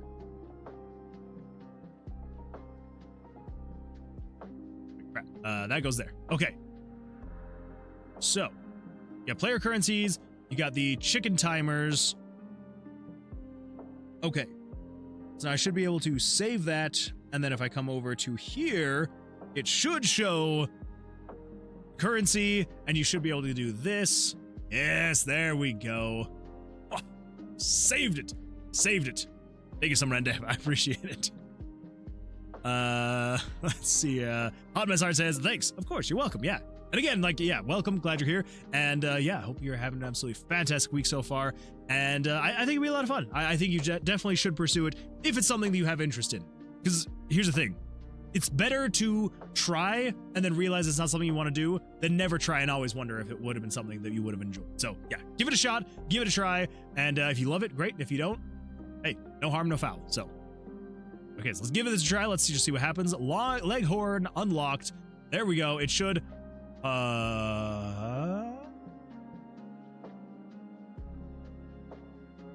So that's still working.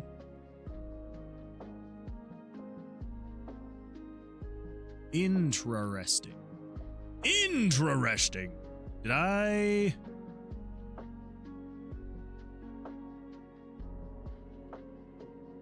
What?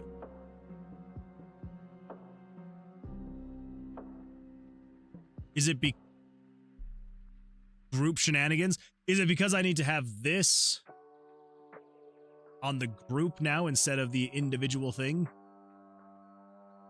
It's going to be my assumption.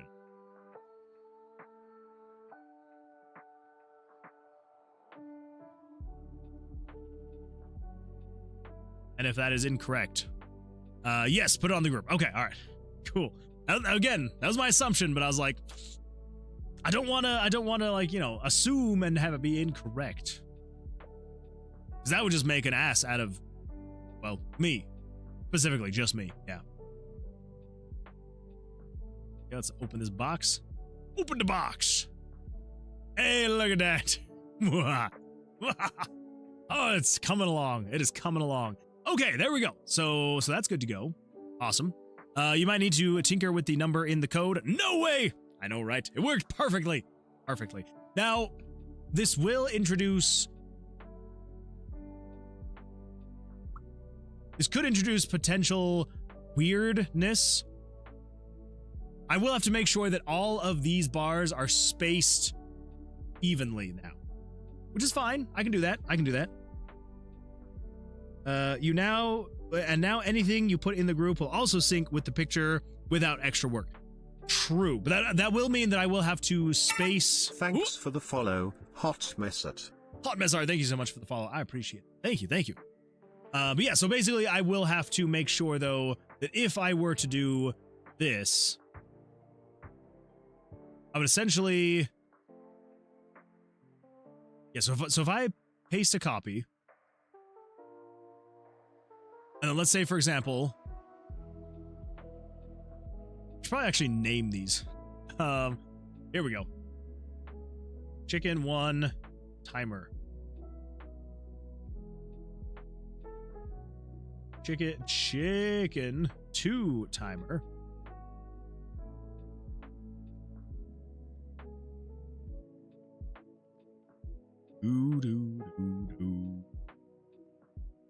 Let's just say, well, no, we'll just leave it as is. Leave it as is for now. So yeah, so then basically, I would need...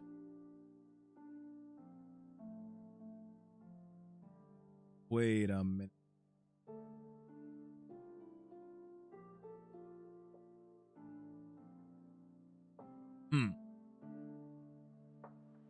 You might want to put the group, the gray box, in the top left, then move all the gauges back to the desired positions. You'll need to update the group code then to a different number too.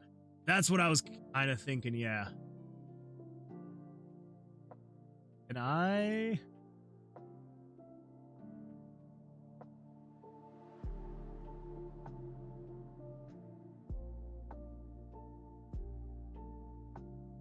Dang it.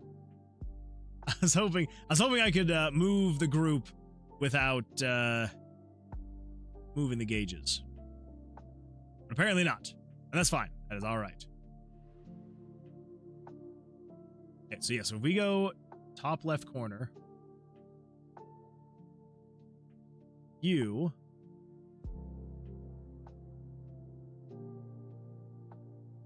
nope.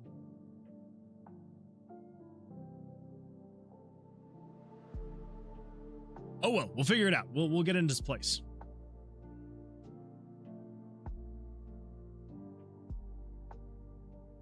The Crit Crow over on YouTube says, what game engine are you using? Well, first of all, welcome. Glad you're here. And I am using RPG Maker MZ to make this game. Their positions are relative to the group. I know. But I was hoping if I like pressed Control or Alt or Shift, then maybe I could move the group without it moving the group. So 00 is on top of the group. -100 is left of the group, etc. True. Which I'm assuming, if we edit this, we're at 25. So if I set you to 00 then, that'll put you there, which I think is going to make the most sense. Then that means if I put you here. Okay, so you're still... That's fine, because that means that you are just centered, which means I should be able to, if I come in here, let's just grab a screenshot really quickly. Just gonna snip this. This will give me a better idea of where we're gonna be at. Copy. Close that.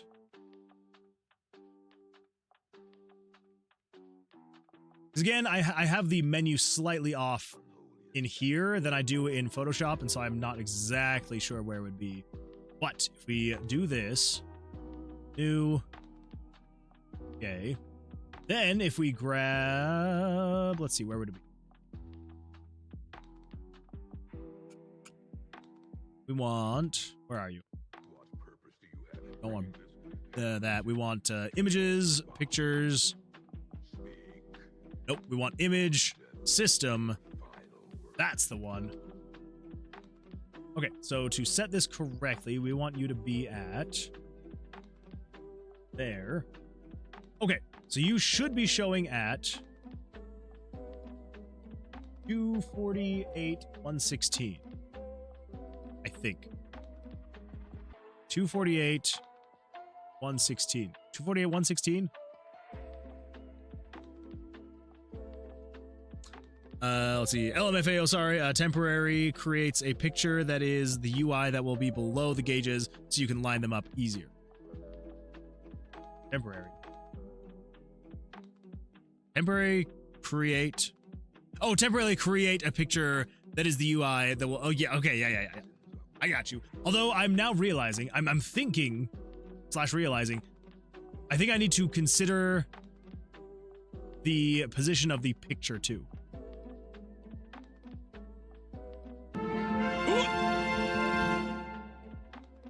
Welcome Adam Sionis and your 95 amazing audience members. Adam, thank you so much for the raid. I appreciate that. Have a great stream. Adam, thank you. I do appreciate that. Yeah, if you got a raid and run, no worries at all. I understand that after a long stream, you got stuff to do, you know, food to eat, sleep to get. So, but I do appreciate that. So thank you. Yeah, welcome everyone. I'm glad you're here. For anyone new, my name is Moonwood Games. I make games and have a good time doing it sometimes. Anyways, yeah, so right now we are working on a small side project for a game jam. Let me pull this up right here. So if anyone has ever heard of the Bad Ideas Productions game jam, so yes, we are participating in that. So that is for the month of March. And yes, we are now day 2 into the game, still trying to get a bunch of like the core mechanics worked out. And yeah, so anyway, yeah, so good times. And of this, if you like game dev stuff, I'm here 3 days a week for about 4-ish hours each stream.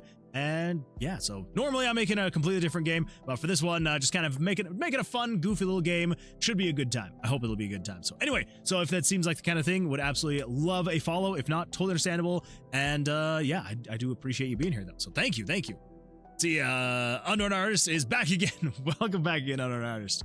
Let's see here. Eslaith? I would Thanks pronounce for it. the follow, Golden Bounty. Thank you so much for that follow. I appreciate that. Thank you. Says happy affiliate anniversary. Thank you. I do appreciate that. Thank you. That's 12% of all people watching software and game development on Twitch. I mean, that's a good point. That is a really good point. Only day 2? I know. Yeah, it's day 2. It is day 2 that we are working on this, and there's still a lot to go. We are making progress, slowly but surely.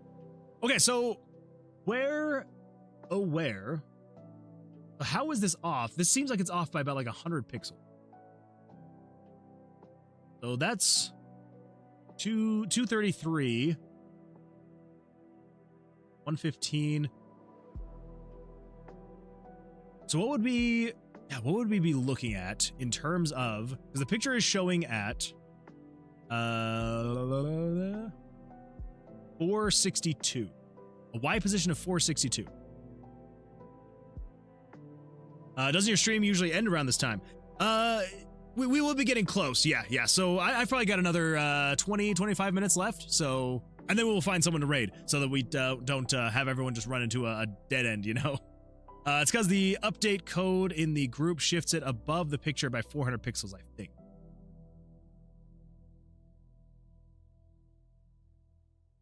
I think I get what you're talking about now.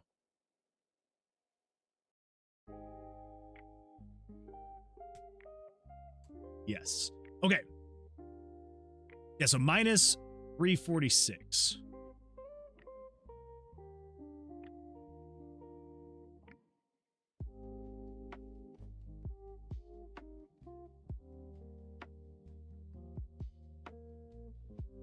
So,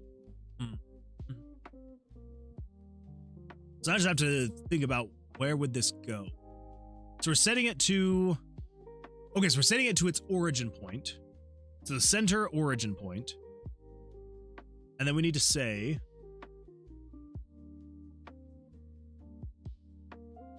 let's pull this up.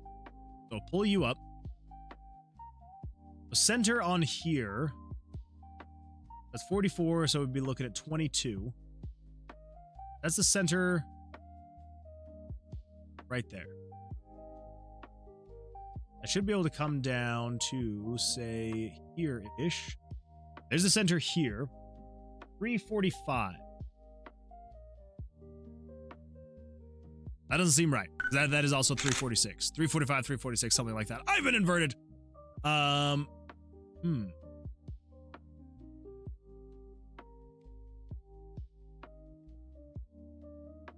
then would it be... Because I guess if you're centered here, so the top left corner, then center to here, roughly-ish, here-ish, 34 to 36, get centered in there.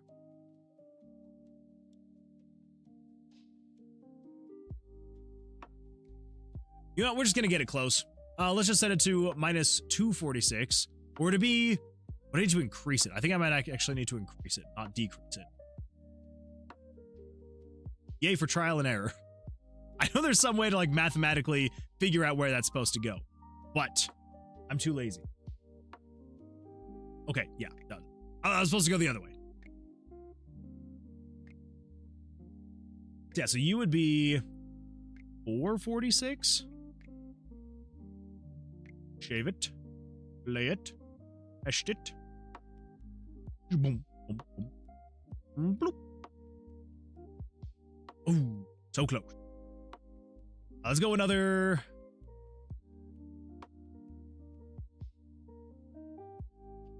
Let's go like 480, 480.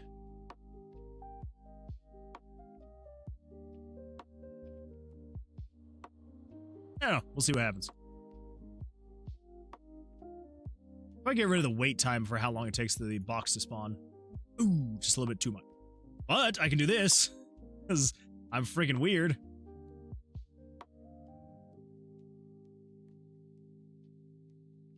Over here. New.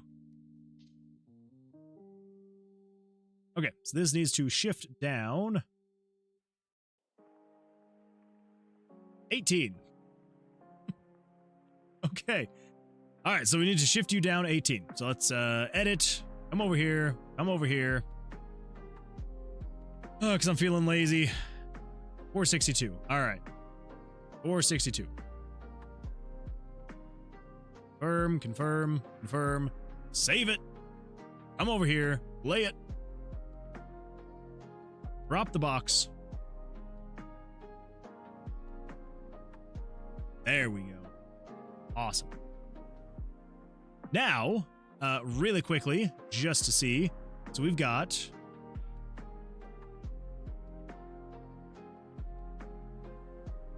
So you're there. So you are 248, 116. 248. Now, how far would we have to go? Let's say if we just... Whoa. Paste you.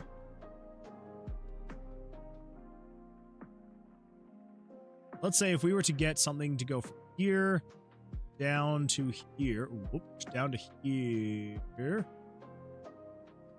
128 pixels. So you need to be to your 116. So we're 116 plus 128 is 244. So if you were at 244, it.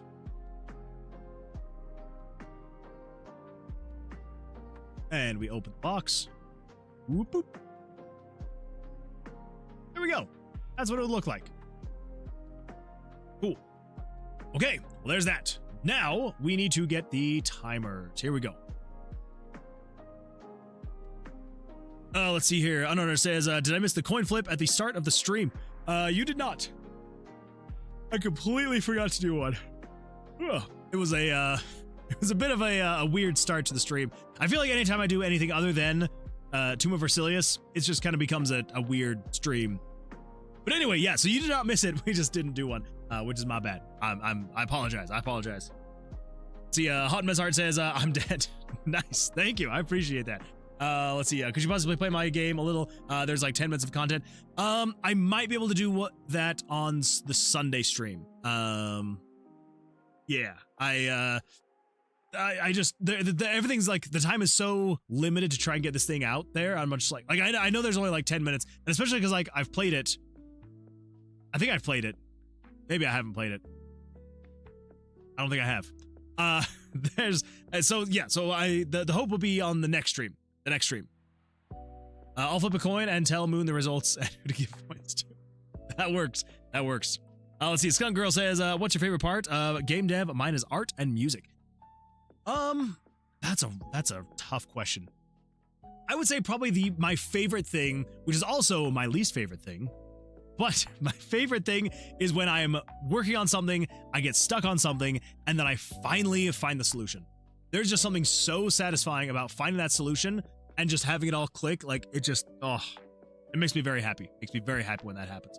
Yeah, I would say probably my most favorite thing about game dev is coming across a challenge and then getting over that challenge and then just having it work. It just, makes me so happy.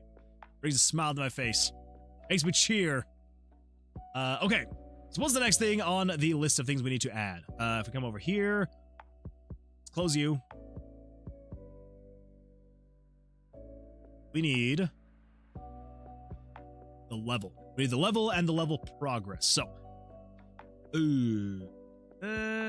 yeah, sure, fine. I hate challenges. I wish my games were just gone easy peasy. We're just done easy peasy. I mean, don't get me wrong. If I could just make a game and just have it work 100% with like little to no effort. Okay, if I'm being honest, I would take that. I would take that. It would be great to just like sit down and just be like, yep, you're done. You're good. Happy day. I would take that. But there's something very satisfying about like being able to just, I don't know. I don't know what it is. Like there's just something that just brings a smile to my face every single time. And I'm just like, oh, happy day. Okay, so we do need to do this again though. We need to say a canvas size. That makes me, it's so like you used to be able to say, take the canvas size and then say times this number. Can I not even do plus? So I can do plus. What? Why? I don't understand. I do not understand. That makes absolutely no sense. Before they updated to this new layout in 2026, you used to be able to do that. Anyway, so this is going to be the UI chicken level 1. Okay. Let's see. Hot Mess Heart says, I'm animator, so I understand what you mean by finishing a project. Yeah, it's very satisfying. Very satisfying when we get to the end of that. Especially with animation, and you're like able to finally like watch it from start to finish. Oh, it's a good feeling. Yeah, the art and music though is a lot of fun. I do like making art. Not so good at music. But I do like making the art though. The art is a lot of fun. You know what program lets you do that? Sprite. Time to switch. But here's the thing. It used to let you do it. It used to. And like you can still do it in here because this is the old dialogue. This is still the old dialogue. They didn't update this one. So I can do like times 25. But for some reason they updated this dialogue and they have broken it to where you can't do times and it freaks out. So annoying. So annoying. Oh well. Oh well. All right, so let's save, reload, and then we need to add a new component.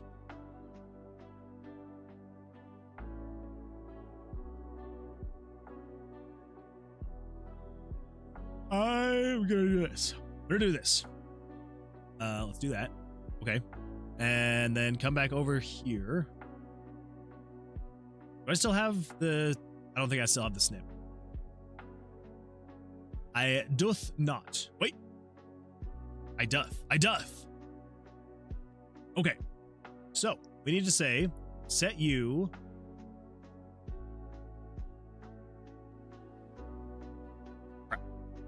let's come over here to system. Grab this.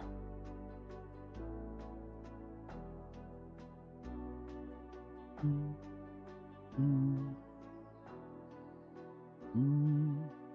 74,168. 74,168. So I need to add a component. Picture gauge. 74,168. You are going to be the chicken one upgrade. Going to be a variable. You're going to be the chicken one level against chicken one level max. Oh, that's timer. Unknown underscore artist says, this cost all of my points. I am literally broke now. I'd say it was worth it. I'd say that's 100% worth it. Oh, that's beautiful. That's beautiful. I like that. Thank you. Thank you for that. Okay. Worth it. Well, yeah, I would say so. I'd say 100%. Okay, so then we confirm that. Oh. I was like, what happened? That happened. That happened.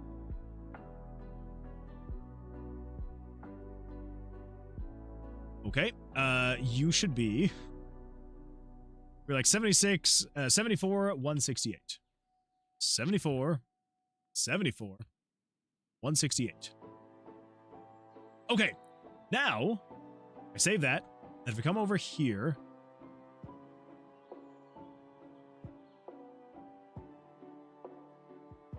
ooh, what?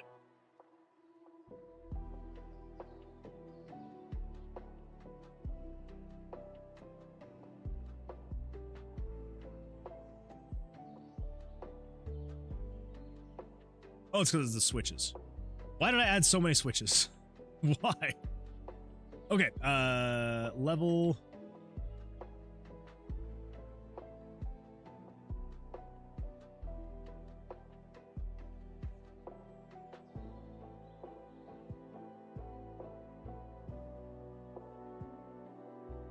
Why is that so wide? You seem to work on here.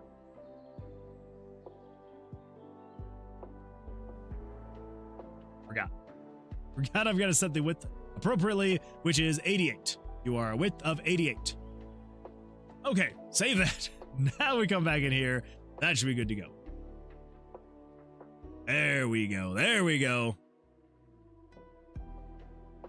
Okay, all right. Now I'm going to go sit in the drain because I have no way to pay taxes now. I'm so sorry. Your channel has been picking up lately. You have 50 viewers. I know it's crazy. I mean, to be fair, that was specifically because of the amazing Adam raid. So, you know, I definitely cannot toot my own horn on that one. That was definitely Adam that brought in. Well, Adam brought 95 people, and it looks like about 30-ish have stayed. So if you're still here from the Adam raid, I appreciate that. Thank you. Thank you. Okay. I guess we also had the ZA Shaw raid as well a couple hours ago, too. I don't know if anyone is still here from the ZA Shaw. If you are, let me know. Would love to know it. See, I think I'm slowly but surely learning, so thanks. I'm glad that I could help. I'm glad that I could help. Oh, wait. Do it. How do I do it? Gotta throw you in here. Now I should be able to come in here and move this up and down. Yes, there we go. There we go. Okay, let's also add... I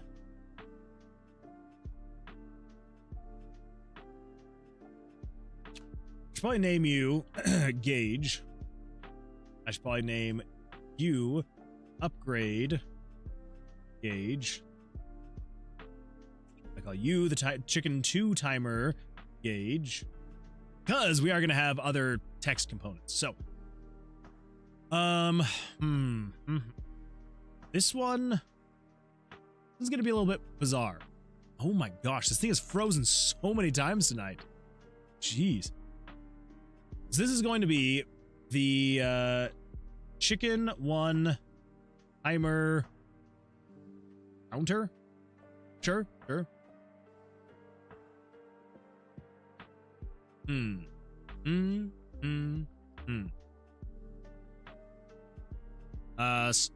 School Chalel. These are a few of my amazing splenges. I sound like a toddler. And that's all right. There's nothing wrong with that.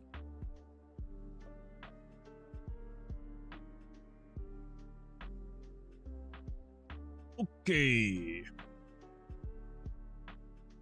32. Outline size, 0. I guess we can go with 4. We can stick with 4. Center. So, this one, I may need some RaZeR's expertise on this one. Potentially.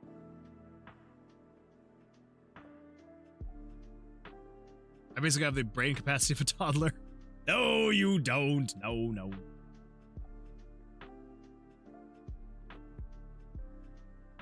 Summer Dev says, hi. Hello, welcome. So,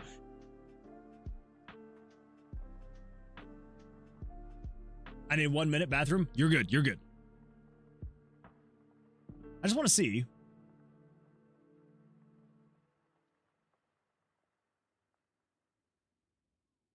Okay, so let's save that. Come back over here. So you should just say test, right? Yes, you do. Okay. OG.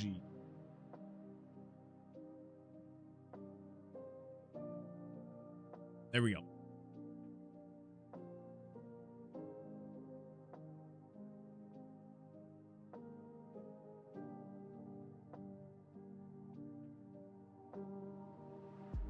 Okay, I am returned. Welcome back. So here's something that I've never been 100% sure on. Why is this just plain text? Wait. Oh, I think I Control Z'd it. Okay, speaking of returns. Uh-oh, what happened? So yeah, so here's I guess my question. So if I were to want to do JavaScript here, would I still do, like, say for example, return?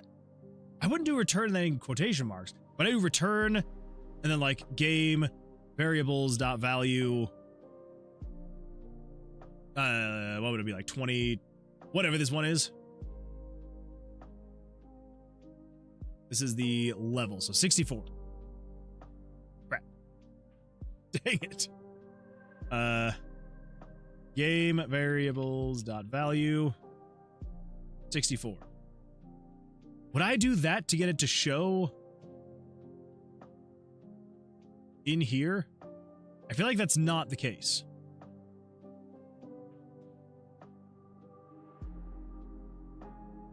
Okay, never mind, that's the case. It just felt wrong. I don't know why. My phone is plugged in. Why am I losing battery? That's because the stream here is just so hype that it takes all the energy. All the energy and the power and the battery. That would work, yes. Okay. So. Interesting.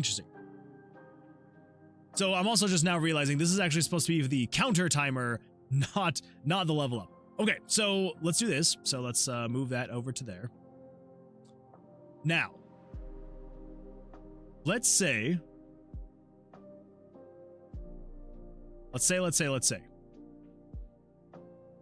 I need, so okay, actually. So I need to actually convert this to like an actual timer. So I think what I would say is I would need to say,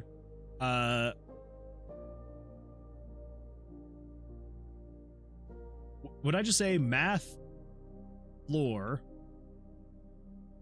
So I'm rounding in here. So that, and then divided by 60. Because it's counting down per frame, and then we want it to basically convert to seconds.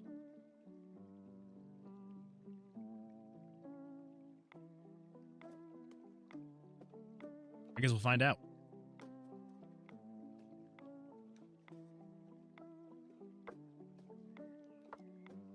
It's not. I don't think I hit save. That's the problem.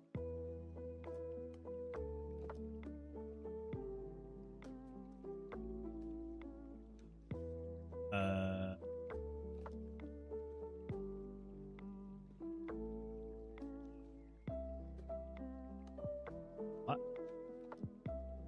Why it not show anything?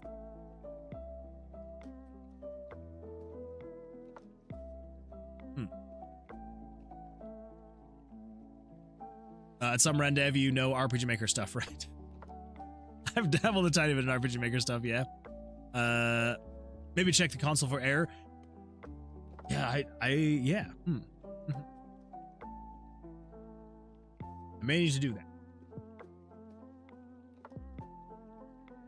I think I have the incorrect variable in here because I'm taking 64, which is the level, and then dividing it by 60. What I need to do is the timer. I need to do the timer. Oh, wait. So it needs to be a count down, not a count up. So we need, so 62 and 61. So we need this to be math.floor, variables.value, 62 minus 61. Because then as 61 increases, it would then decrease from here and then divided by 60.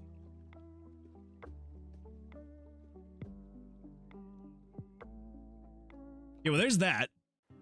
So there's that at least.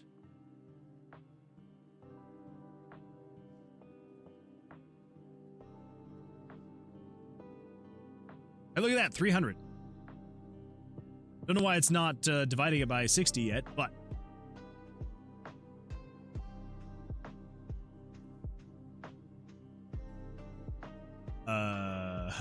what?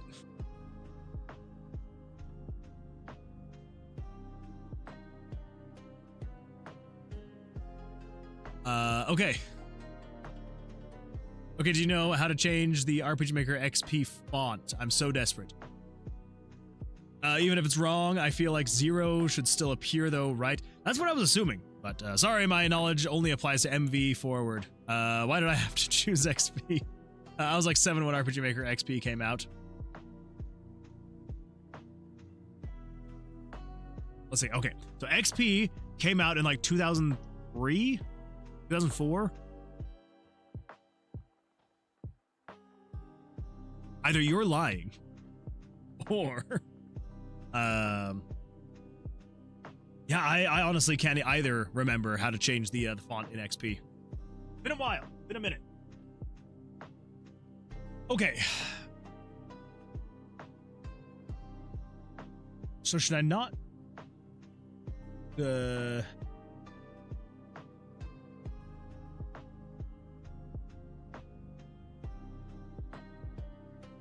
2005 according to Google. Okay, all right. That sounds about right. 2005.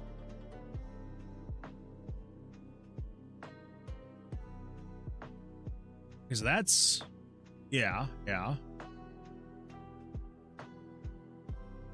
Oh wait, that's okay.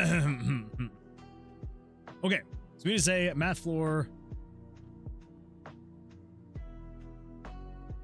and then outside of that, we then need to say divided by 60. Yeah. I am so smart.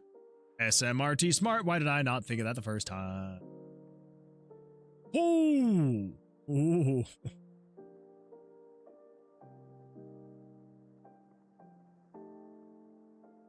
Okay.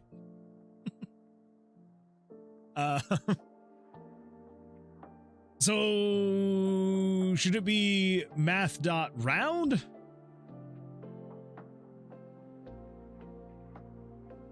I think it's math.round and not math.floor.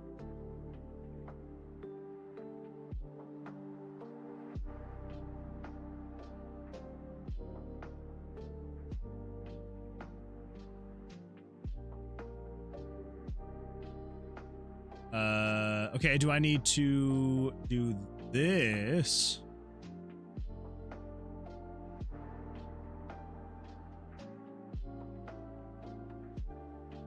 Divided by 60. That might actually be close to what I need to do. So we got 1, 2, 3, 2, 3, 2, 1, 0. Okay. Put the /60 in the math.floor. It was before, and then it was doing weird things. So I think I just needed an extra parenthesis to divide the... See, there we go. There we go. That is bizarre. Yeah, when it switches to 0, it disappears.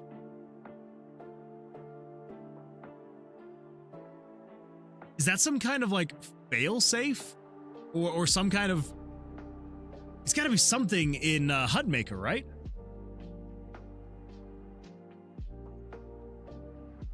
Where when it's... That's interesting. That might be on me, 100%. That is... Huh. Interesting. Well... yeah, but, so yeah, so I did originally have... Whoops. I did originally have this in... here without this extra parenthesis, and that's where it was like doing weird stuff. Yeah, so that is how I should do it. Try adding .toString to the end. Okay, all right.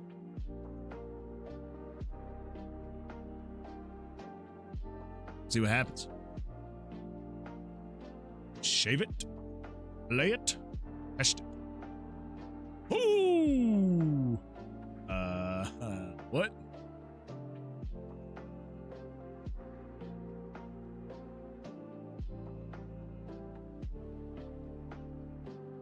I forgot parentheses. Return. Okay, so that's math round. Oh, right. See, that's not just on you. That's on me, too. I forgot the parentheses as well. That's my bad. That is my bad. Okay, so that's back now. Now if we go, bam, and then we have a chicken, and then it goes 4, 3, 2, 1. Oh, it works. Fantastic. Okay, holy smokes. I feel like tonight has been both amazing in terms of like stuff that we've gotten done, but then also just like, how have I only gotten this done tonight? Yeah. Oh well. Now here's a question. Here's a question for ya. Can I add a group inside of a group? Ooh. Oh, I can.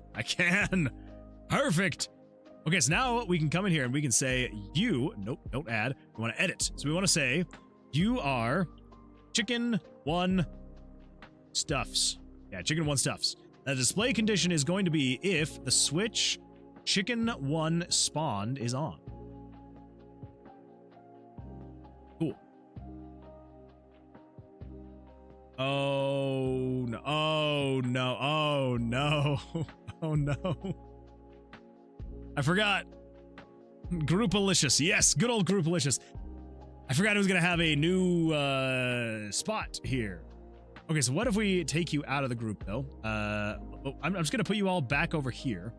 Now you, I'm going to throw up over here. And then I put you all back in the stuffs. There we go. Work smarter, not harder. Kind of a thing right there. Now you're HUD making. Exactly. Because now That's right. Yes. Now I was like, wait, why did I do this again? It's because, yes, I wanted to not show anything here until you actually unlock the chicken. Then once you unlock the chicken, then we can start showing stuff. Awesome. Awesome possum blossoms. Okay. There we go. There we go. All right, cool. Well, I think we're probably going to end it there because it is definitely late. It is a little past 12:30 for me where I'm at, 12:30 a.m. And yeah, work is going to come early as it always does. It always does. So, but yeah, absolutely fantastic night tonight. Yeah, some Gamedev, I feel like I've used you and I am so sorry, but I do appreciate all of your help and effort. It has been absolutely just,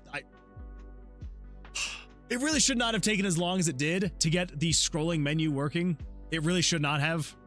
But the fact that we got it, I am very happy about that. So, yeah, so thank you for your help. And everybody else, thank you so much for hanging around, for just being here. I do appreciate it so very much.